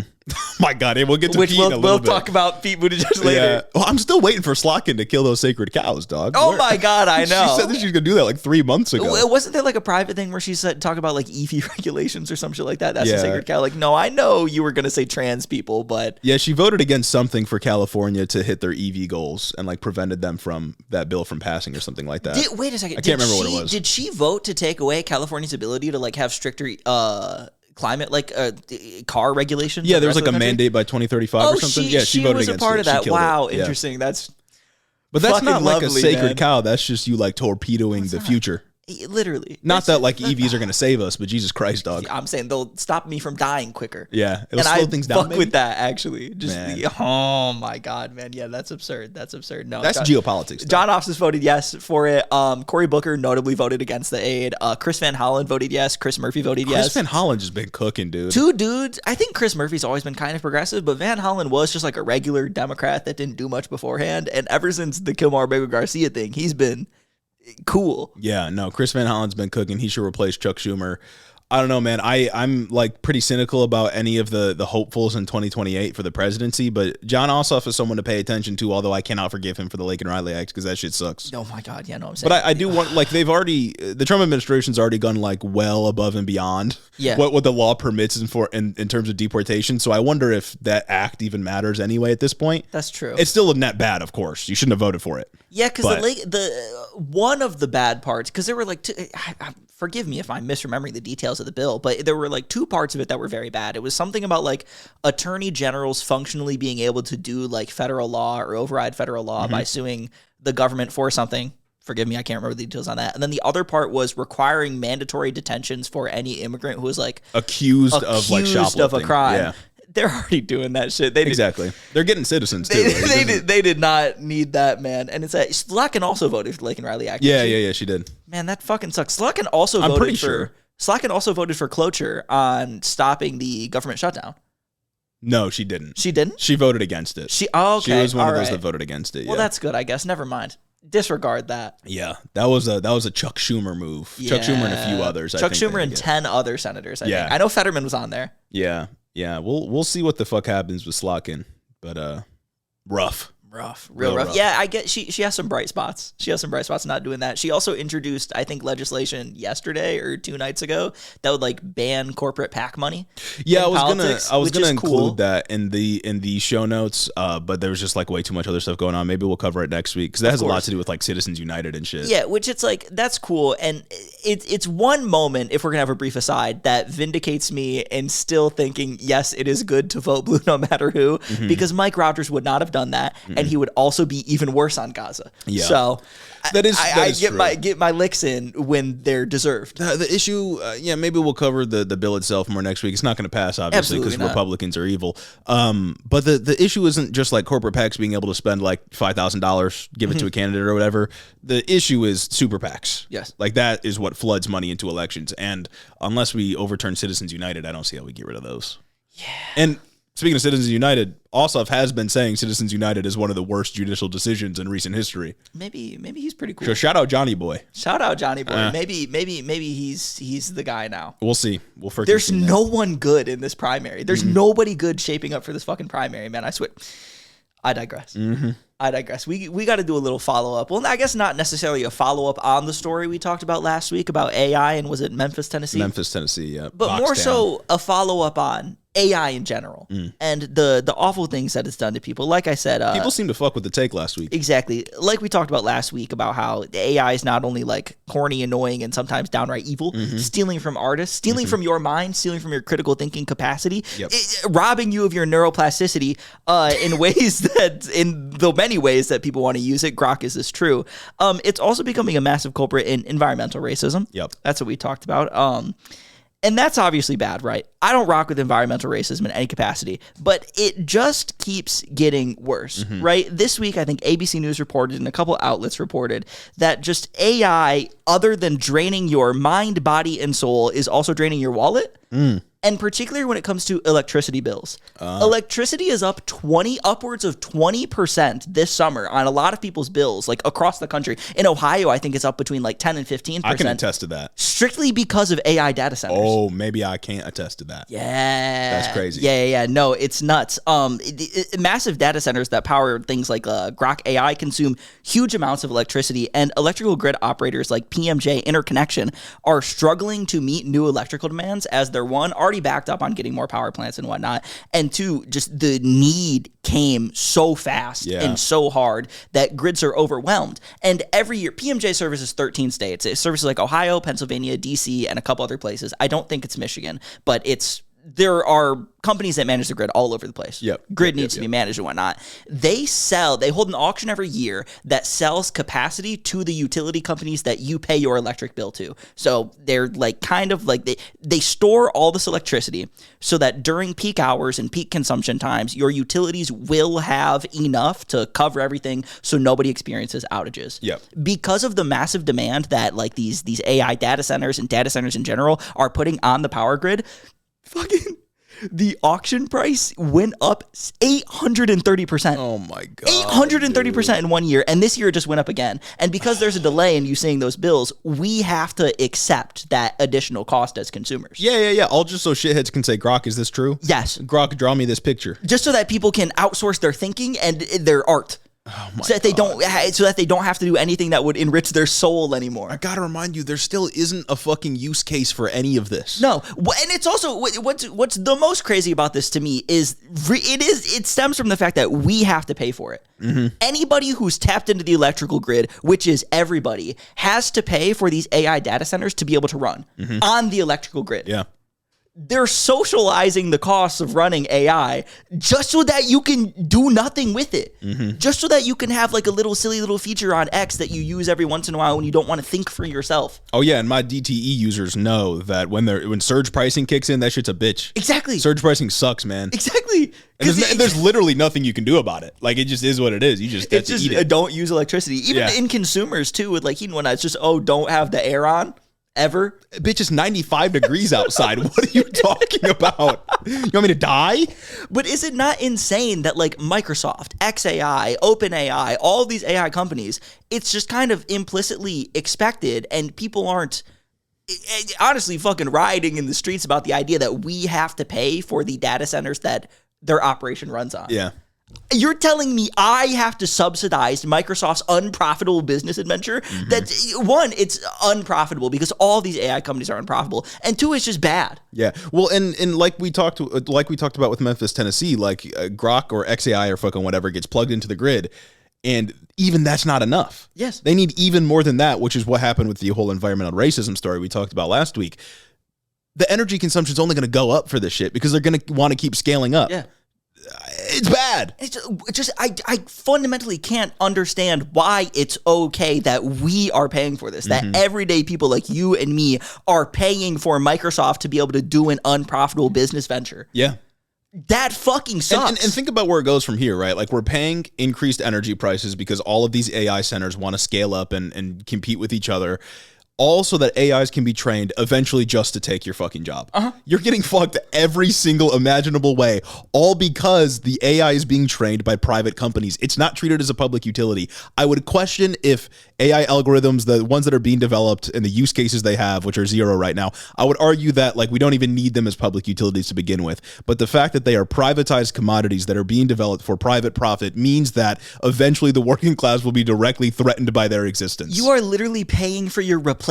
Yes. That's what's happening. You're paying for the infrastructure that goes to fund the people that will make you homeless in the future. Yeah, and it's not just like creatives, right? Because like obviously creatives are threatened by the fact that AI is trained on their work to then replicate their work. But it's literally anyone that works with a spreadsheet, you can be replaced by AI. It's any secretaries, it's people that do like document work day in and day out. Like it's teachers even that could be threatened by AI. This is like a industry like sector by sector. Everywhere is threatened by this. Existential and threat. It's not because AI could like do it better or even more efficiently, but it's because they wouldn't have to pay you as a laborer. They could cut costs by employing an AI or employing a machine rather than using human labor. And if a company can save money on the prospect that things might be a little bit cheaper, they're going to do it because that's the name of the game. And it's also like, I feel like the other aspect of this conversation about us paying, like us having to absorb the cost of the drain on the power grid that these AI data centers are, is that the same ultra wealthy people that run these companies lobby the government endlessly to reduce their tax burden, to reduce their taxes so that they don't have to pay for these services, so they don't have to pay the government to fund the society that they operate within. And it's not even just that. They actively lobbied the government or they did a bunch of electioneering this last time around. Trump got into office and then offered them like billions of dollars in subsidies. Yeah. The entire AI industry, quote unquote, is being upheld by government subsidies and then hype moments from investors. Yep. There is no value. And it's also just like, this is a tax on literally everybody. Yeah. Whether or not it's literally the government taking that money from you to fucking fund a public utility, even though we don't fucking have those or whatever. It's just, you're being taxed regardless. Yeah. I don't understand how people can look at this and not see the value of taxes, or not understand that when corporations complain about the corporate tax break, the tax rate, or the ultra wealthy people that run these corporations complain about their own personal tax rates, they're fucking robbing you blind. Yeah. They are. Taxes aren't robbing you. Corporations and ultra wealthy individuals are the ones that are robbing you because they don't want to pay for the society that enables their own success. We are literally paying for their success right now. And we are literally paying for the hype moments and aura that is propping up the AI economy. Oh, yeah. With the fucking electric grid. You better believe once you get replaced at work, the company selling the AI service is going to make a bunch of money. Yep. Your former boss will make a bunch of money because they don't have to pay you anymore. You're the one that's getting fucked. Yes. And it's all because this is a private venture that isn't being socialized properly. Interesting. It just is what it is, man. It's another instance of socialized losses or socialized expenses and privatized gains. Yeah, exactly. It's literally the plot to Player Piano. I got it on my shelf right behind me here. It's literally what happened in that book, written in the 50s, which is kind of scary. But it's bad. I should never have to pay for a private corporation's infrastructure. And never. Like, that is just point blank unacceptable. They should be paying for my infrastructure. Type shit. They got the money. Type shit. They should be taxed at like 98%. Oh my God, man. I'm just getting to the point, man, where it's got to be a 100% tax. Getting to the point. Oh my goodness. But speaking of the point.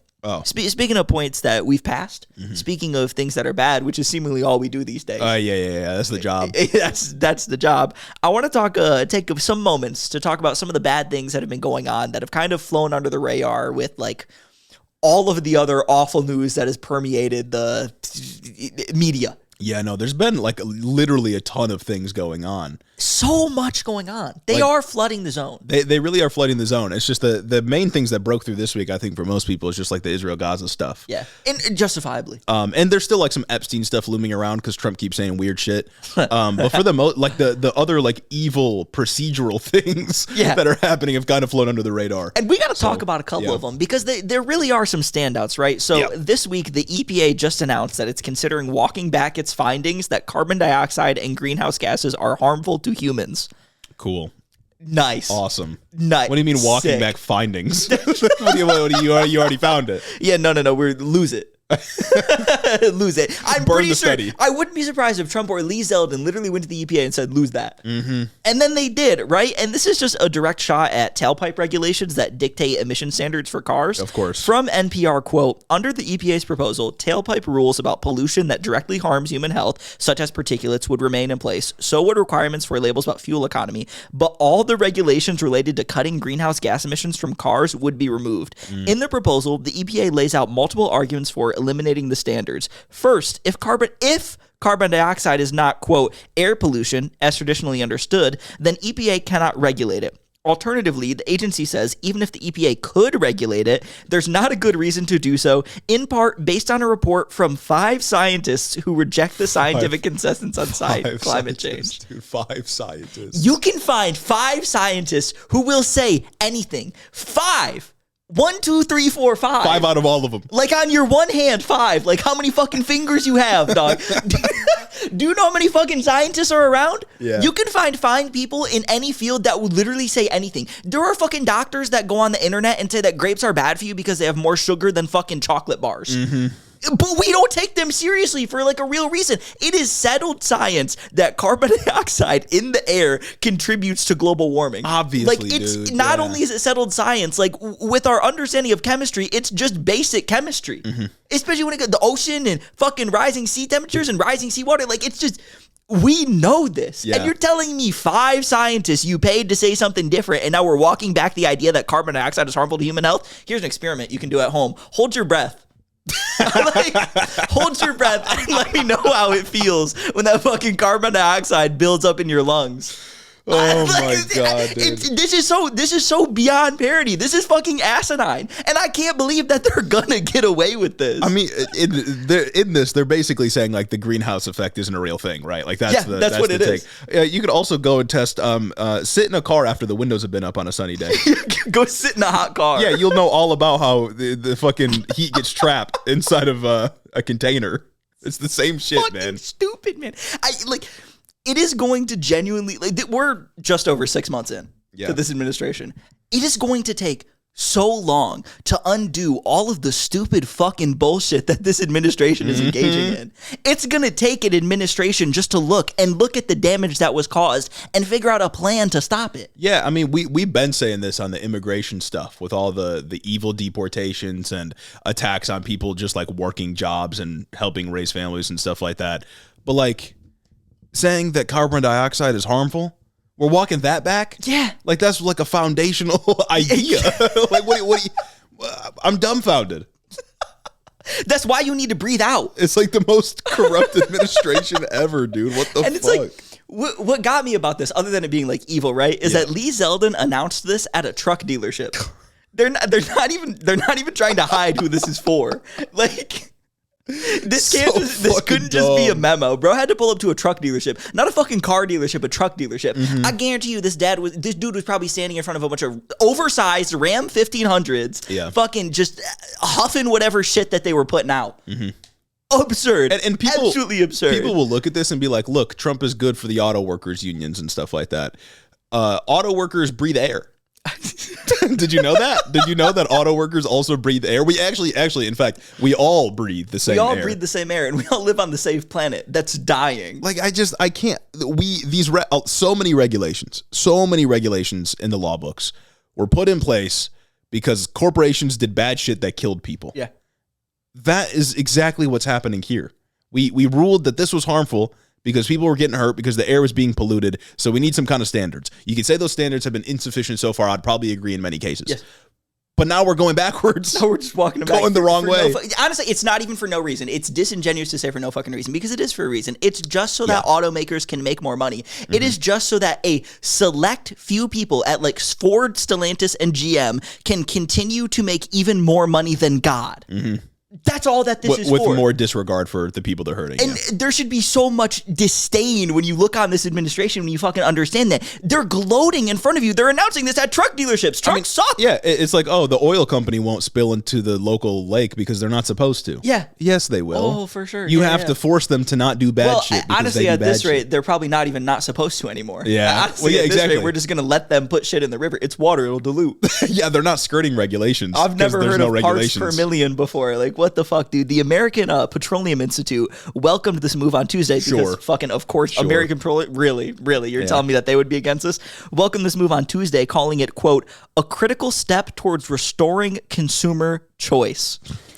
And boy, do I love the framing about restoring consumer choice anytime a regulation that does anything limits business in any way whatsoever. What consumer is getting out here saying, I want my car to be worse for the air around me? No, literally. And it's just like, and it's impeding, it's limiting my freedom that I can't choose a car like that. It's funny too, because all of these regulations that are designed to start pushing things towards electric vehicles or hybrid vehicles, right? Because that's what's been targeted recently. That's why this was targeted, because eventually this was leading to a push for EVs and hybrid vehicles by like 2030. that increases consumer choice Yeah. because then I have the option to choose between a gas-powered car, a hybrid vehicle, or an electric vehicle. And if there's the infrastructure for it, I'm going EV, baby. The gas car is not going away. Yeah. If we get more charging stations, I'm buying an EV because that's just the better thing. Show me one regular consumer who goes to a car dealership and wants to buy a car and says, this isn't putting out enough emissions. I need to max out my emissions. I need to max out the greenhouse gases my car is putting out into the air. Please, that's what I'm purchasing my car based on. There's not one person that does it. These ugly fucking industry groups always love to rear their head for the most stupid fucking things, and we have to act like it's acceptable for ultra wealthy people or people who work for ultra wealthy people to tell me that I should go and die on the false altar of consumer choice. Yeah. It's like a false profit at this point. And all of this is being done to boost profit margins by what, 3% or something like that? Will this not just lessen consumer choice when all automakers just go back to defaulting to the thing that makes them the most money anyway? Yeah.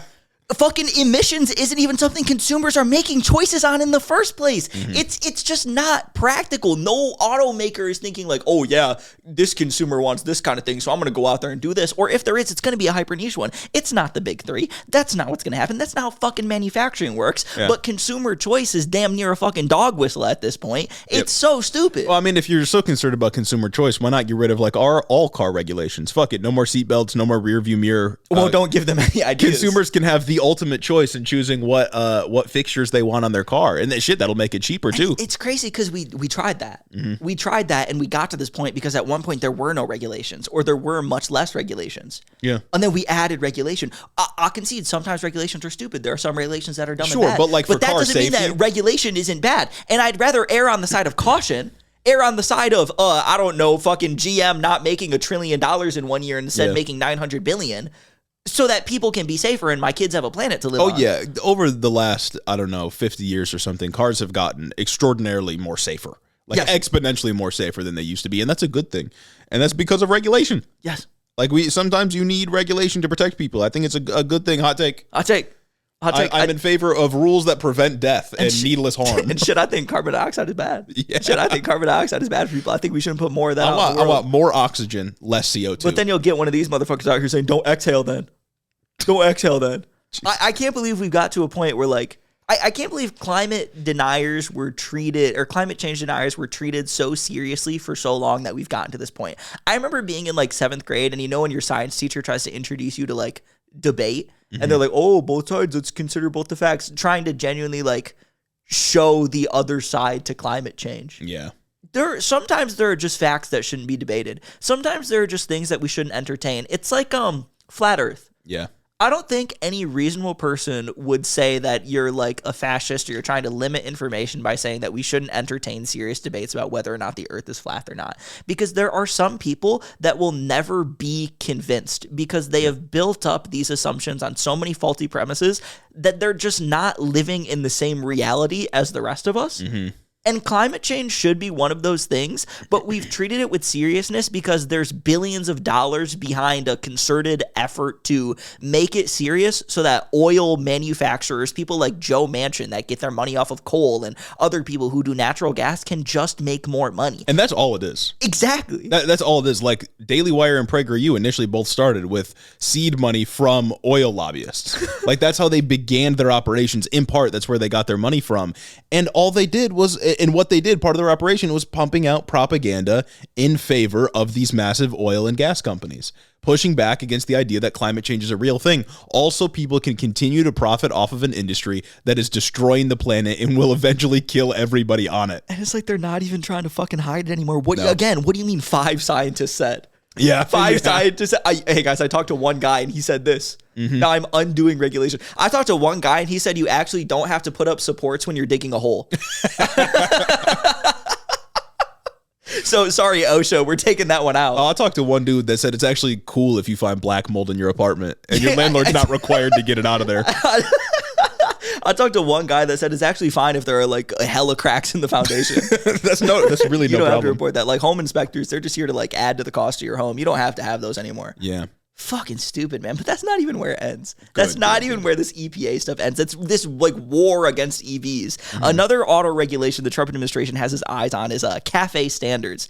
CAFE standards regulate gas mileage, and all they do is force companies to keep up with increased fuel efficiency standards. Okay. That's it. Yeah. That sounds pretty cool to me. I like it when my car is fuel efficient. I hate stopping at the gas pump. Are the CAFE standards the thing that keeps making the truck so big? Or am I thinking of some other rule? I think there's an unintended part of the CAFE standards that make it because oh yeah, you're making me fucking go deep into my knowledge. I can't remember the law. Yeah, because once you hit a certain weight, you're exempted from certain CAFE standards. Yeah. Please correct me if I'm wrong on this. I know it has something to do with like weight class determines what fuel efficiency thing you have to stand in. But yeah, people like Ford will make their trucks way too goddamn big for fucking parking garages, so nobody can fucking park in the parking garage, just so that they don't have to be as fuel efficient as like other things, so they can skirt the fines. Yeah, and then they market that, and then they market it to insecure men that think they need a big truck to prove something, and it works. Dog, I used to fucking work at U of M, right? I worked at before doing this now, and I worked in a neurology. I worked in a research lab. Yeah. And also, like, it was right by the hospital, like the U of M hospital. So in my fucking parking garage, it was people who worked at labs and like nurses and people who worked at the hospital, right? Why are there like fucking 30% of the things filled up with trucks? Nobody's hauling. I know you are not fucking doing contract work on the weekends. Nobody's hauling cement.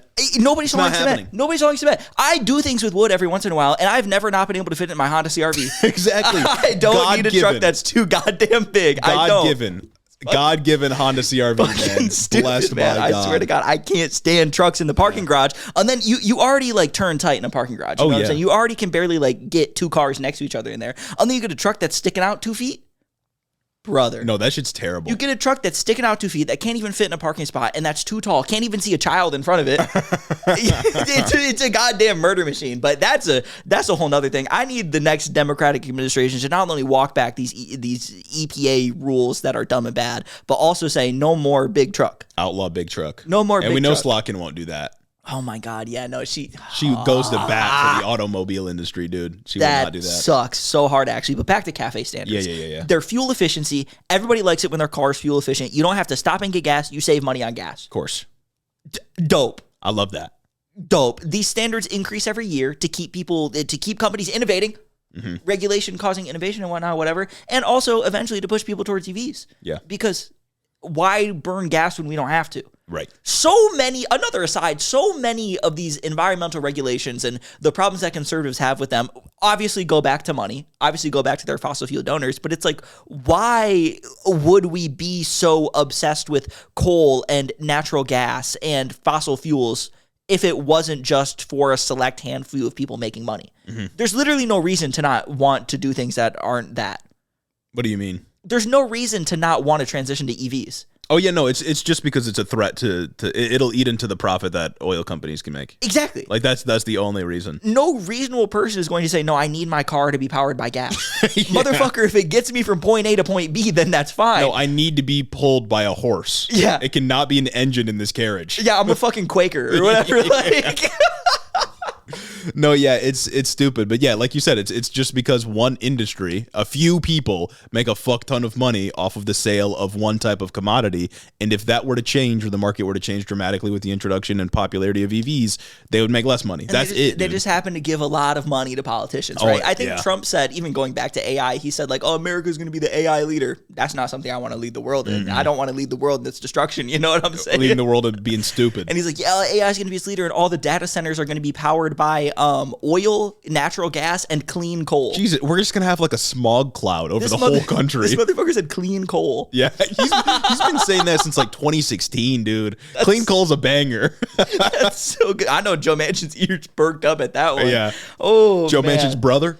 Joe Manchin's brother? Yeah, I'm sorry, because Joe Manchin, he doesn't run the fucking coal mine anymore, the coal factory. He's got a blind trust. He's got a blind trust. And those work so well. Yeah. Those work so well. Notorious for not having problems. But back to CAFE standards and fuel efficiency. The Department of Transportation is currently reviewing the rules with the ultimate goal of just getting rid of CAFE standards, just getting rid of fuel efficiency standards, because they're claiming they cost automakers too much to comply with them, and because they raise prices for consumers.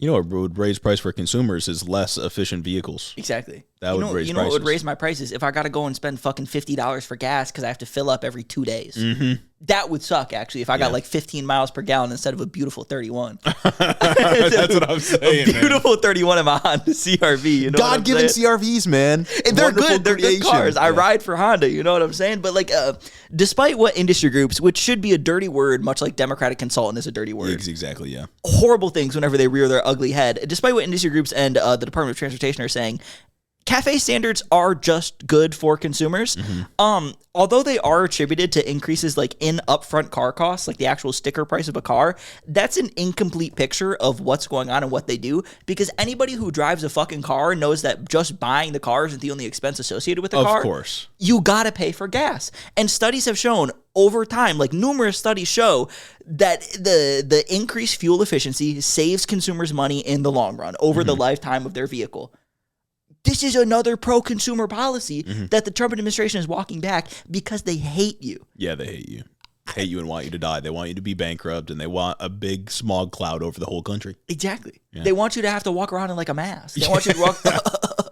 They want you coughing like it's COVID again. Jesus it's Christ, fucked up, man. And it's like, even if the Department of Transportation can't find an excuse to get rid of these rules, the big, beautiful bill got rid of the fine for noncompliance. Oh. So automakers have no reason to listen anymore. So there's no punishment associated with this at all. So now they can just not follow CAFE standards. You can go back to being forced to buy a car that's got 15 miles per gallon. Yeah. Because now they can put an extra premium on fuel-efficient cars. And the thing is, like, this will probably artificially deflate the cost of a car for a little bit. You know what I mean? Yeah. Like, I could see, like, next year cars coming out and they're not following any of these regulations now. And yeah, it's probably going to be a couple $1,000s cheaper, and Trump will spike the football on making cars cheaper in the U.S. Yeah. But they'll be worse for the environment, and they'll be worse long-term for your wallet. Yeah, not only will they fucking kill you, they'll also drain your wallet when you're filling up literally every day if you go home from work. And also, it's going to create an extra premium on fuel-efficient cars, because then fuel efficiency, rather than being the standard, will just become a luxury. Mm-hmm. And you'll have to pay a premium for that luxury. Yeah. It's fucked up. Man, and no second-order thinking involved whatsoever. No, it's just whatever is going to get people that pay me the most money. Mm-hmm. And it absolutely sucks, man. This administration hates you, and it's only good for people that occupy the suites of companies like Ford, Stellantis, and GM. And I don't fuck with them. I don't fuck with them. They are hostile to human life. Yes, I don't like them. I don't like industry groups. I don't like petroleum industry groups especially. I don't fuck with clean coal. I don't fuck with clean natural gas. I don't fuck with clean oil. I fuck with only Sean Fain. Exactly. Anything Sean Fain says, except when he's like low-key cool with the tariffs. I don't like that very much. Yeah, that did suck. But I fuck with most of what Sean Fain says. Most people are imperfect. Yeah, but everyone makes mistakes. Everybody makes mistakes, and it's about weighing the pros and cons. That's right. There's a whole lot of pros with that one, and a whole lot of cons with this next policy. Just straight point blank, Trump killed IRS direct file. This is the one that gets me, man. He took it out back and shot it like a fucking dog. Dude. Nobody likes how complicated it is to do taxes. Yeah, and we were finally getting to a place where it was gonna be a little bit easier, and the Republican Party said, actually, let's make it hard again. Absolutely not. And IRS direct file was a pilot program right now that was rolled out in like a couple states, like 12 or 15 states or something like that. That was just a program where you could file your taxes with the IRS for free directly. Yeah. Straight up in the name. That's all it did. Nobody fucks with taxes. Nobody fucks with how complicated it is to fill out with taxes. Nobody likes doing any of that. And the government did something good and said, let's give people a resource to do it for free and better. And Trump said no. Yeah. It got killed in the big, beautiful bill, right? This is something that everybody wants. Yeah. Everybody hates taxes. Trump doesn't even pay them. Especially because when you have to go through another corporation like TurboTax to file your taxes for you, you are paying TurboTax for the privilege of filing taxes, and then you got to pay the taxes, of course, unless you get a return.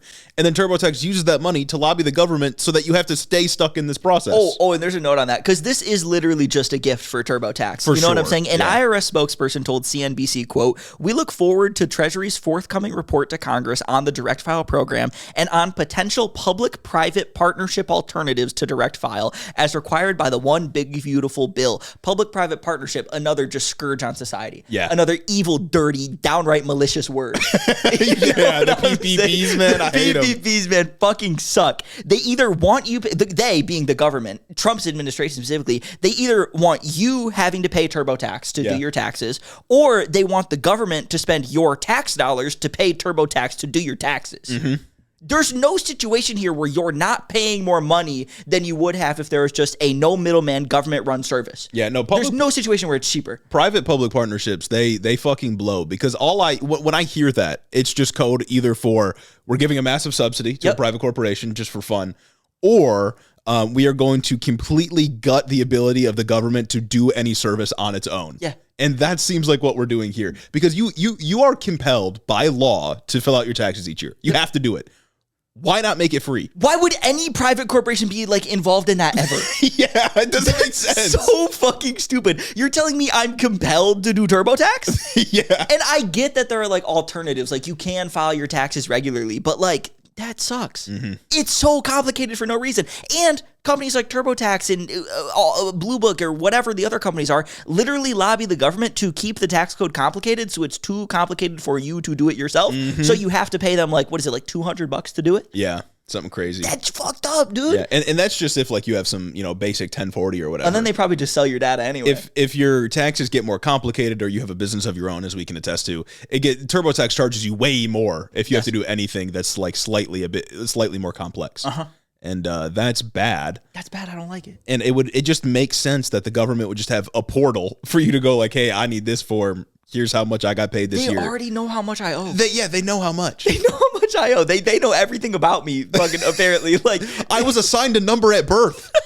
There's a unique identification number. There's literally no reason why I need to go through TurboTax at all, except for the fact that TurboTax, like you said, spends millions every year lobbying the government. In 2023, TurboTax spent $3.8 million lobbying directly to stop the IRS direct file program. They would not spend that much money if there weren't significant gains waiting for them on the other side. Yeah, no, that was them spending almost $4 million. Yeah, $4 million just to prevent you from having a free service to file your taxes each year. Yeah. Prevent just an objectively good thing. Bro, companies like TurboTax should not exist. And I don't see any argument against direct file, because usually when the government gets involved and tries to provide a service, people are like, this is some nanny state stuff, or you don't want the government to have all your information. Your tax docs get sent to the government no matter what. Yeah. That's what taxes are, right? They're going to they already know how much you owe. They're gonna know what you fill out on those forms. Why not just have it be direct file? Know what I'm saying? That just makes the most sense. It's fucking stupid, man. It's bad. And I hate it so much. I think I said Blue Book as another tax organization. I was thinking of Kelly Blue Book. That's not taxes. That's not taxes. Is the thing you do for taking tests? No, I think that's a car thing. Oh. It's not a tax thing either way. Just clearing that up. I was thinking of the college Blue Books. Oh. Yeah. Either way, just clearing that up before we move on to this next story, which arguably is worse. Mm-hmm. Which is arguably worse. So basically, Paramount and Skydance Media wanted to do a merger. Mm. FCC has to approve those mergers because they are two incredibly large companies. FCC is involved in stopping monopolies. Not that I trust the Trump administration to stop monopolies. You know what I'm saying? But either way, that's a task the FCC has to do. And because the FCC is a federal government body, Trump's got his grubby little mitts all over it. Yeah, of course. You know what I'm saying? And as part of the deal, which the FCC did approve, the new company, New Paramount, bigger Paramount, had to agree to eliminate its DEI programs and have a, quote, bias monitor.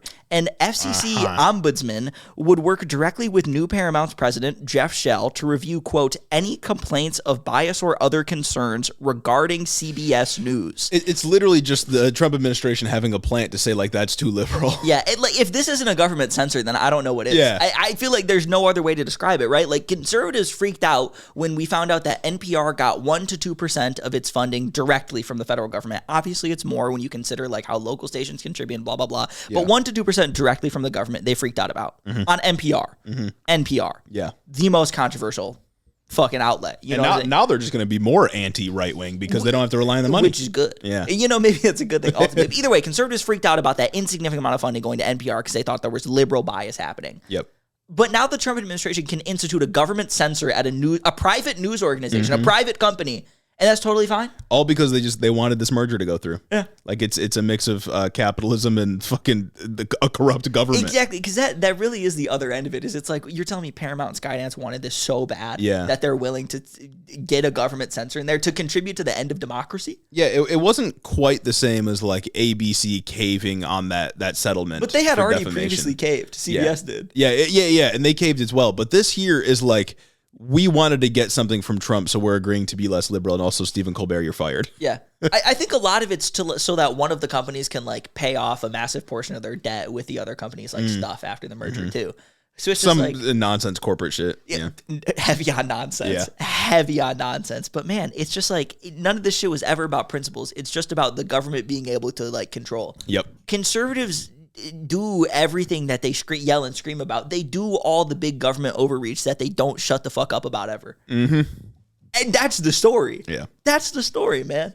Bask in the glorious light of Hito merchandise. Absolutely. We have so much on offer that you can find right now at headintheoffice.com. We got stickers, we got shirts, we got hoodies, we got hats, we got everything you could possibly imagine. And it's divine, folks. It's beautiful. And it's one of the best ways you can support the show. So go and get some merch, bathe in the glory of the radiant Hito light, and support the show. Support the show. We've got a variety of different colors. We've got blacks, we've got grays, and we've got green like money, most importantly. We love money here on this podcast. So head over to headintheoffice.com, support the show, and get yourself some merch. Now as we wrap things up, there's a couple little extras that I feel like we got to talk about. And we mentioned it sort of at the beginning. Busy week, man. Mayor Pete Buttigieg, he was like the last guy left in the primary field that hasn't like thrown trans people under the bus. Yeah. And I had respect for that. I had big respect for that. Bro grew a beard, got cool, started going on podcasts. Man, you've been a big Pete head lately. I was, but now he's fucking podcasted too hard and is throwing trans people under the fucking bus, dude. Maybe being in front of the mics at some point just turns you into an anti-trans person.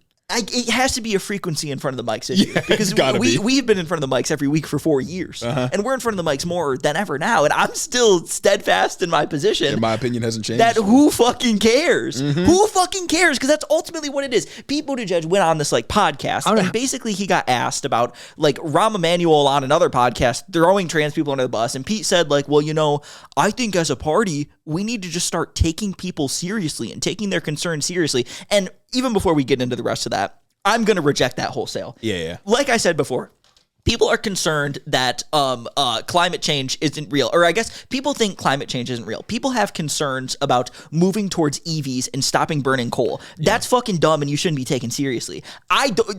It's not even about like, I don't want you in my tent. You know what I'm saying? You can be in my tent as long as you vote right. Like type shit. Yeah. But that's not an idea that should ever be entertained. There are some ideas that are so disconnected from reality that they don't deserve the time that would be spent on them. Your job is not to pander to anxieties as a politician. Yes. Your job is to have a worldview. In fact, that's how we get to Trump. Exactly. And convince people that your worldview is right. And in my opinion, your job is also to be like morally correct and morally clear-eyed on these issues. You don't get there by like legitimizing this stupid ass fake fear that like there are boys in women's sports or whatever. Like not everybody's fears are like completely rational. You know what I'm saying? When I'm in the shower home alone, I get scared somebody's going to kill me. Think of how many white people are fearful of the city for no reason. I get scared of the dark still and I'm 24. Like that's not rational. Hold on. Dark is scary. Dark is scary. I can't sleep with my bedroom door open or I look at that dark and I'm like, what's going on over there? What's in there? What's in there? Exactly. I can't understand it. So I can't fathom it. But that's not rational. I don't go out there and like do politics based on that fear because I recognize that that's not cool. You know what I'm saying? But that's how he starts off this thing. He preempts it with like, everybody's concerns are valid. Stupid, and I disagree.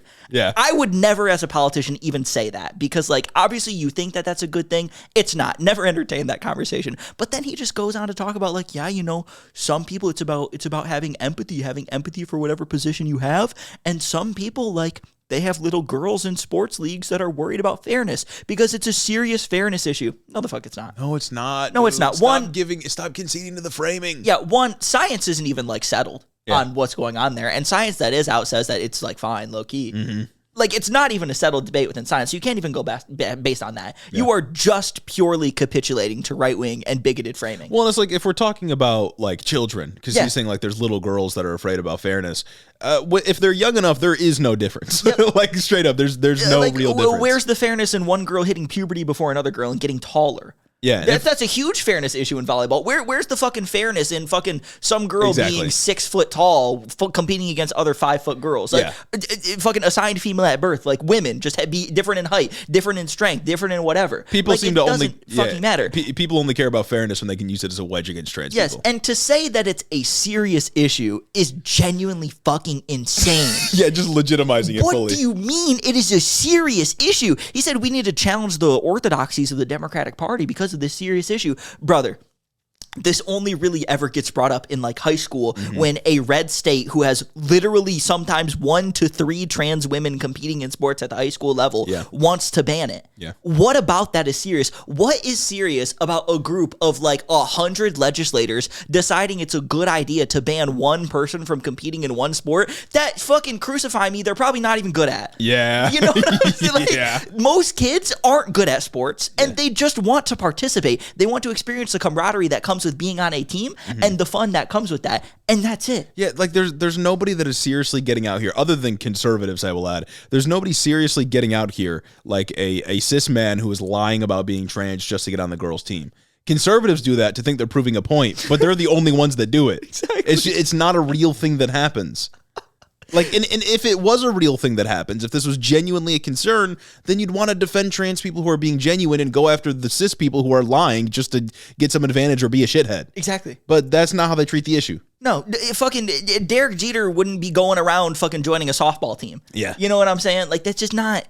They make up fake things in their head and then believe them because other people say that, and then you should be combating that. You shouldn't, as a politician, be giving that any light whatsoever. Yeah. Whatsoever. Yeah. So there's that. But then what fucking got me the most about this whole thing, because that's already stuff that we've talked about before and litigated many times, literally for years. Yeah. Pete said we shouldn't be grandstanding this as politicians. What does that mean, what man? Fucking Democrat is going out and running a campaign on getting more trans women in sports? Nobody. The only time I ever hear Democrats talking about trans women in sports is when they say, oh, you know, Republicans, they kind of have a point on that one. Maybe we should listen to them on that one. Yeah. This would not have airtime if you didn't give it. Yeah, no. Straight up, that's it. Republicans don't even fucking campaign on that anymore. They just say that you're doing it, and you're like, oh, yeah, maybe we are. There are really so many Democrats that fundamentally do not understand why Kamala lost in 2024. Yeah. Like there seems to be people that genuinely think that she was like too radical on social issues despite literally never talking about trans people on the campaign trail. Like at no point. She didn't even throw him under the bus. Yeah. She just didn't make that a part of her platform. Yeah. The one time she was asked about it with like the prisoner gender care thing. Oh my God. She was like, I'd follow the law. That was her only answer. Yeah. And honestly, I would criticize her more for not standing up for trans people because it allows this stupid fucking rhetorical drift to take place. But she didn't lose because she was too radical on the issue. It's just fucking It's so dumb. And it's like, even going back to fucking the Elissa Slotkin interview, because that's going to be in my head for like ever. She said, oh, God damn it. She started talking about a whole bunch of stuff about just like kitchen table issues, blah, blah, blah. She mentioned Gaza, you know, you get outside of the metro Detroit area, Hamtramck, Dearborn, and Dearborn Heights, and that's not even top 40 on people's list of things. Trans women in sports isn't even fucking top 100 on anybody's list. Nobody except for like cares, one fucking psychopath in Oklahoma. Yeah. That's it. It's not a thing anybody's fucking voting on. Yeah. Nobody gives a shit. Maybe sometimes conservatives can use that to stoke the flames of fear under people who are already going to vote conservative anyway. It's not something that sways people in the middle. Nobody is seriously walking around thinking, oh my God, Panay Sewell is going to go against my fucking daughter at the youth football thing. It's not happening. No, people care about economic issues and they care about government corruption and stuff like that. They do not give a fuck about trans people in sports. And the only reason that this issue would work as an attack against Democrats is because they don't have a good response. Well, they let it be in it. They attack themselves for it. They say, yeah, my party and our orthodoxies, we can't seem to get it right. And every single one of these politicians gets on these fuck-ass podcasts and gives this stupid fucking answer where they're like, yeah, I'm the only one that's willing to say that this is a problem. Literally, all of you are saying this is a problem. It's like the fucking Joe Rogan meme. Yeah. It's entirely possible. It's entirely possible. You're all getting on these podcasts and saying that, yeah, you know, trans women in sports is a step too far. It's banal. It's not unique anymore. The response is literally just that, like, Republicans are being fucking weird. Stop bullying trans kids. That's 1% of the population. Like, that's all you have to say. Just move on. Say, like, they don't have a good answer on these other issues. They want to use trans people and your unfamiliarity with them as a distraction. Ignore them. Let's focus on real shit. They're being weird and stupid. Like, you got to make a choice to get out there and say that answer. Yeah. You know what I'm saying? Like, even you can be a politician and dodge answers. Every politician dodges questions. You know what I'm saying? You can get the question about fucking trans people in sports, and you can say, yeah, I just don't want to focus on that when it's not an issue that registers with voters. Yeah. It's not an issue that most voters care about. I'd rather focus on the cost of living crisis and let trans people be trans and exist. It's literally do anything but push back against these fucking lobbying groups, these interest groups. Like, they will do anything except resist the power of capital. It's so fucking and it's crazy. like Buttigieg is a McKinsey consultant. Like, he's obviously not gonna. He's a McKinsey consultant. Yes, yeah, he was. He was before. So he's not gonna like push back in any meaningful way. No. But like, well, McKinsey consultant's job is to go in and just kind of be a fall guy for changes that the company wanted to make already. Yeah. Or just implement things that won't work. Yeah. It's like it's stupid. Buttigieg's bad. Buttigieg's bad. Yeah, fuck that guy. Beard looks good, but he's bad. Exactly. He thought he could switch up a little bit, but no, there are no good players in 2028 so far. I'm just wondering what this primary is actually going to be. This is crazy. I'm talking to people who think that Elissa Slotkin's trying to gear up for a run too. Yep. I couldn't fathom that, man. Please stop. I wouldn't be surprised if she tried, but Jesus Christ. We need something else, man. We need better. We need better. Oh, so that's Pete. That's Pete. And I think we got just a little bit on Epstein. Just a tidbit on Epstein. Because I didn't want to make this a full section this week. There's already a ton that's going on. But the only news that we got on Epstein this week is Trump keeps saying this thing about Epstein like stealing girls from the spa at Mar-a-Lago. And you all have probably seen the quote. Specifically, he said, he took people that worked for me, he being Epstein, and I told him, don't do it anymore. And he did it. And he's specifically in this quote, he references Virginia Joffrey, I think is how you spell her name, Goffrey, something like that. There's a lot of questions here. First of all, why did Trump have teenagers working at Mar-a-Lago? That's the craziest one that I think has gone a bit under the radar too, that people aren't talking about. Because I mean, obviously the grander story is crazy, but like, why is a 15-year-old working in the spa at Mar-a-Lago? Why are you hiring them? Why is that? What qualifies a 15-year-old to like be a masseuse other than perverse things? Yeah. And the other thing is like, why is Trump talking about it not as like this great crime against humanity, but instead, like, he was poaching my workers. Yeah, it's crazy that, the contention here is that he was poaching my workers, and that's why I stopped being friends with him. Not that, oh my God, I can't believe he was taking people from my spa to groom and sex traffic. Yeah. That's absurd. And I'm mortified that Mar-a-Lago was a staging ground for this operation. No, it's like, he took my workers, and that's why I was mad, because those are my workers. Took my 15-year-olds from me. Oh, what the hell, man. Very bizarre. But that's the Epstein news this week. I figured we would talk about it briefly. Yeah, we'd give it a break for the man that never dies. And then, do we want to talk about the Rick Scott thing? I think we want to talk about I think we got to talk about the Rick Scott thing. Give it a little thing. Josh Hawley introduced something. It's in committee right now about banning congressional stock trading. Yeah. Cool thing. Josh Hawley's been a really weird guy politically recently. He's trying to occupy this like populist kind of lane. Whatever. He introduced the thing. I agree with this one legislation, but that's not even what I want to talk about. We all know what banning like congressional stock trading looks like. I want to talk about Rick Scott's response because Rick Scott, he put out a banger. He put out a banger. Thank you. I can't even I can hate on him for it. Obviously, he deserves the hate for this take that we're about to play. Yeah. But I kind of respect just putting it out there like that. Dude, we gotta play it and let the people know. Yeah. Because he's shameless. I don't know how many people in the audience, how many of you don't want to make money? Anybody want to be poor? I don't. Not me. Right? So this idea that we're going to attack people because they make money is wrong. That's what I'm saying. That's exactly what I'm saying. Absolutely wrong. We should cherish all of our different backgrounds. Every one of us has a different background. I've got a business background. His business background? But what I was just accused of Medicaid is making fraud. money. Yeah, somehow I can't be fair and do things the right way. That's precisely the contention, that's literally actually. the conflict of interest is that if you have money to be made off your decisions, you're not going to make the right decision. You have insider knowledge. Like, I mean, there's so many examples of this. Like, I can't remember what congressperson it was, but right before like the pandemic fully kicked off, there were some congress people that invested crazy in personal protection equipment, PPE. Like, this happens all the time. And people don't, it's unfair. You shouldn't be able to profit off of your position in public office aside from like the compensation you get for being a congressperson. And it's funny because they're not even trying to like pretend anymore that they're not profiting off the position. Rick Scott is literally defending the decision by saying, what's wrong with making money? What's wrong with throwing a couple bands a guy's way, huh? Yeah. What's happening? Actually, there's been a lot wrong with making money in Rick Scott's career. Like the $1 billion, the biggest Medicare fraud in history, actually. It's like $1 billion. Oh, you're just going to attack a guy for getting his bag, huh? Uh-huh. What's going on with that? Mike Johnson also went on and he made a statement, I think saying that like, oh, you know, when you adjust for inflation, the congressional salary is like 31% lower than what it was in 2009, which was first set. So people just need to make other things to like make money to be able to live and have 2 residencies because it comes with the job. People are making hundreds of millions of dollars off of their stock trades from Congress, though. It's far more money than just being able to support themselves having 2 residencies, one in D.C. and one back home. Yeah, and like I could understand with housing prices and rent the way that it is. Like I think Congress people make like $190,000 a year. Sure, whatever, maybe. Well, or it's just fucking D.C. pays for it. Yeah. Like Congress will pay for your rent and your living expenses. Yeah, make it a stipend. Like you get a housing stipend, you get a fucking BAH like the military, and then you also get the 100 and whatever on top of it. I wouldn't even realistically be opposed to raising congressional salaries because there are people that don't want to take the money, that don't want to engage in the stock trading, and it can insulate them from feeling like they have to do that. I think there's also an argument to say that increasing congressional salaries insulates them further from lobbying efforts because if they have money, then blah, blah, blah, and nobody's going to Congress for the money anyway. But but that's like precisely not the issue. No, that's not what's at hand. People are not trading stocks with congressional knowledge because they need to make ends meet. They're trading stocks because they're corrupted shitbags. Like that's why they're doing that. You want me to be poor? Yeah. You want me to be poor? Ain't nothing wrong with making a buck.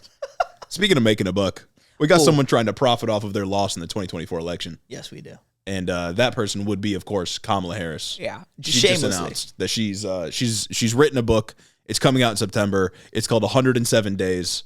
Really? Oh, so it's explicitly about the campaign trail. Yes. You didn't see the video on Twitter? I didn't see the video on I was going to have us watch it, but it probably sucks, and it's probably lacking in charisma. I forgot how boring she is when she talks. Yeah. Basically, she said she made a TikTok, or her staff had her make a TikTok where the trend where like they look away. And no they say way, bro. That shit's washed. And she was saying she did the thing. She looked away and she was like, when people have been saying that you've been missing from the political scene, but really you've been working hard to write a book. Who said that? Literally been missing from the political scene. I think going and disappearing and writing a book is you being missing from the political scene. Yeah. I think there were far more important things you could be doing in the past 6 months than writing a fucking book. You retreated to write a book about how you lost. That's the most loser thing you can do, actually. My God. You lost bigly. It was a really big deal given everything that's happening right now. The stakes were really high. You've been saying nothing since then, and then you came back onto the scene to say, I wrote a book, please buy it. What are you going to say? This is why you should vote for me?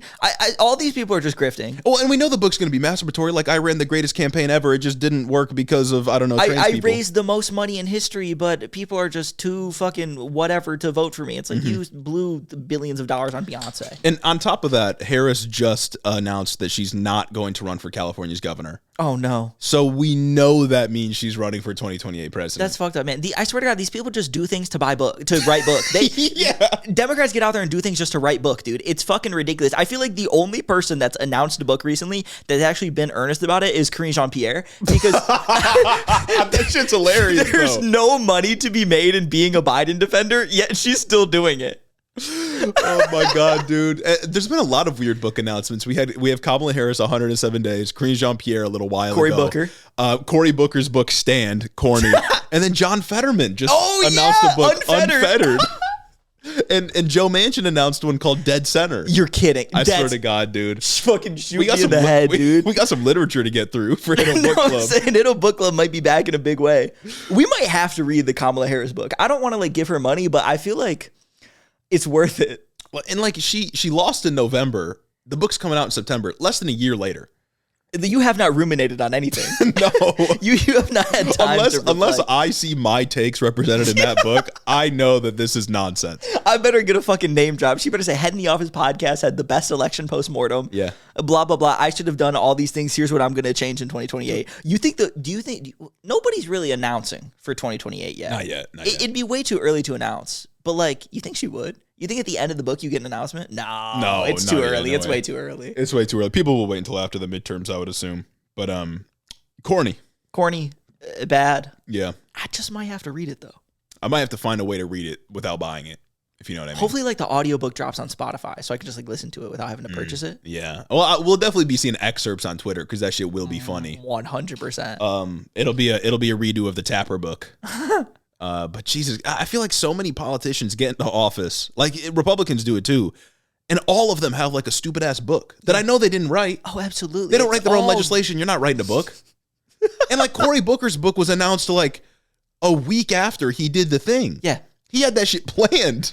He did it so he could write a book about it. Yeah. He did it so he could write about the thing. Like, once again, he broke Strom Thurmond's record. Horrible racist. Strom Thurmond got a record like for segregation, right? He was arguing against the Civil Rights Act of 57. He filibustered against the Civil Rights Act of 57. Yeah. And you're like, I can't hate the guy. Why not? He would hate you. He does not want you to be where you are. He's looking up at you in like fucking mad. Yeah. Just say you don't like the guy. I really wonder what this book is going to be like. I feel like it's probably going to be a longer form version of that that David Plouffe interview that PodSave did after the election. I feel like it'll probably just be that. If it is that, that's content. Yeah. That's so good, dude. Maybe September will be a big month for us. Epstein stuff coming back into the limelight. Oh my God, September's right around the corner. It's August tomorrow. Yeah, that's fucked up. Tomorrow. That means that book's going to be out, what, a month and a half? Yeah. Mid-September? Is there a release date? No, it just said September 2025. Oh my God, man. Geeked. I'm geeked for that. But you know what else I'm geeked for? I'm geeked to give a shout out to all our beautiful, wonderful patrons that keep the lights running in this studio. So true. And that list starts off with Caden Kraut, Chris the Postman, Christy Beck, Mike Chaplinsky, Clayton the Fed, Mark Yeager, Caleb Joy, Rich Toro, Tari, Fergalaki, Max Vesquez, Jacob Routers, Colton Blueberry, Fixer Punk, Jim Egbers, Big Burrito, Cincy Alex, Joe Stentrum, Adrian Sandoval, Chloe Sam 601, Colleen Cuts, Jennifer DeVoe, Croft Fishin, Benneth Bennington III, Alexi Benanti, Big Booty Beatdown, Sam Maloney, Ted Cruz, Boy Toy, Dictator Jace, Luke O'Shea, Carker Tarleson, Danielle Jackson, The Word of Microsoft, Jennifer Science, Aaron Hennis Gundams, Darth Father, Taylor for Content, Corey Chambers, Retro Mondo, Veronica, aka V, Raxon, Ash Smith, The Growler, Murder in a Trench Coat, Casey Lynn Kelly, AK Gon, Iguana Don, Zach Lantian, Austin Greif, Marcus Corbett, Caleb Roper, Taylor Rensock, Cammy, Tylen Freeman, Isaac Hodges, Madeline C., Anna Valetics, Say Yes to Wes, August Particular Pickman, Sir Capelot, Jeff Sirens, Brenna's Egg, Froggy Gumdrop, Jackie Boy, Shameless, Coherent Babbles, MJ Sharp, Michaela Muncie, The Wallace 3000, Chris T, Kishan Lala, Amanda R, Tyler J, Particulon, Memfrez, Rhonda Stiletto, Midwest Marxist, Joe the Mailman, Gary from West Michigan, Shawnee GG, Juniper Not Jupiter, Stacked Crabs, I Crowley, Urban Peach, Lord of Forlorn, Holt Forsyth, Booty Snakes, Do Fairy, Chelceratops, Austin Lima, Lane Waltz, Azim Fida Hussein, Gorgeous Girl Mukes, Brooklyn G, Noverkta Dastardly, Goldthorn, Addie Book, Merlin, Cryobongi, Sergeant Pookie, Hoodie, Kim Kitsuragi, Rose Grimm, Kristen, Jamie the Young Extremist, Jack the Heathen, Archer W, Evan Mingo, AJ Torres, Elo Nico, Jake Hall, Seth Schmidt, Noah Sajas, Majo What, Ultra the Dragon, Mercy Boku, Dick Cheney and 6-Inch Heels, Luke Wechter, Henry Kraggles, Tristan Ringsmith, Yaya, Asura the Atheist, Aiden Reese, Deep State Agent, Puddle Pirate, Joshua Franklin, Southern Lefty, Lark 61, KC, Cannon Man, Troy H, Rark Muffalo, Nahan San Diego, Nutmode, Nick from New Haven, Connor Nick, Sound Logic, Sleeven, and my mom. Thank you all so much for supporting the show on Patreon. Yes. Shout out if you can hear my cat in the background hitting her little spring around. She's been big shouts. She's been a menace on the studio recently, so shout out to her. She's having a good time. But thanks for listening to the episode. If you want your name on this list, you know absolutely where to go. Yeah. Patreon.com/headintheofficepod. And I guess we'll fucking see you next time. Have a great weekend.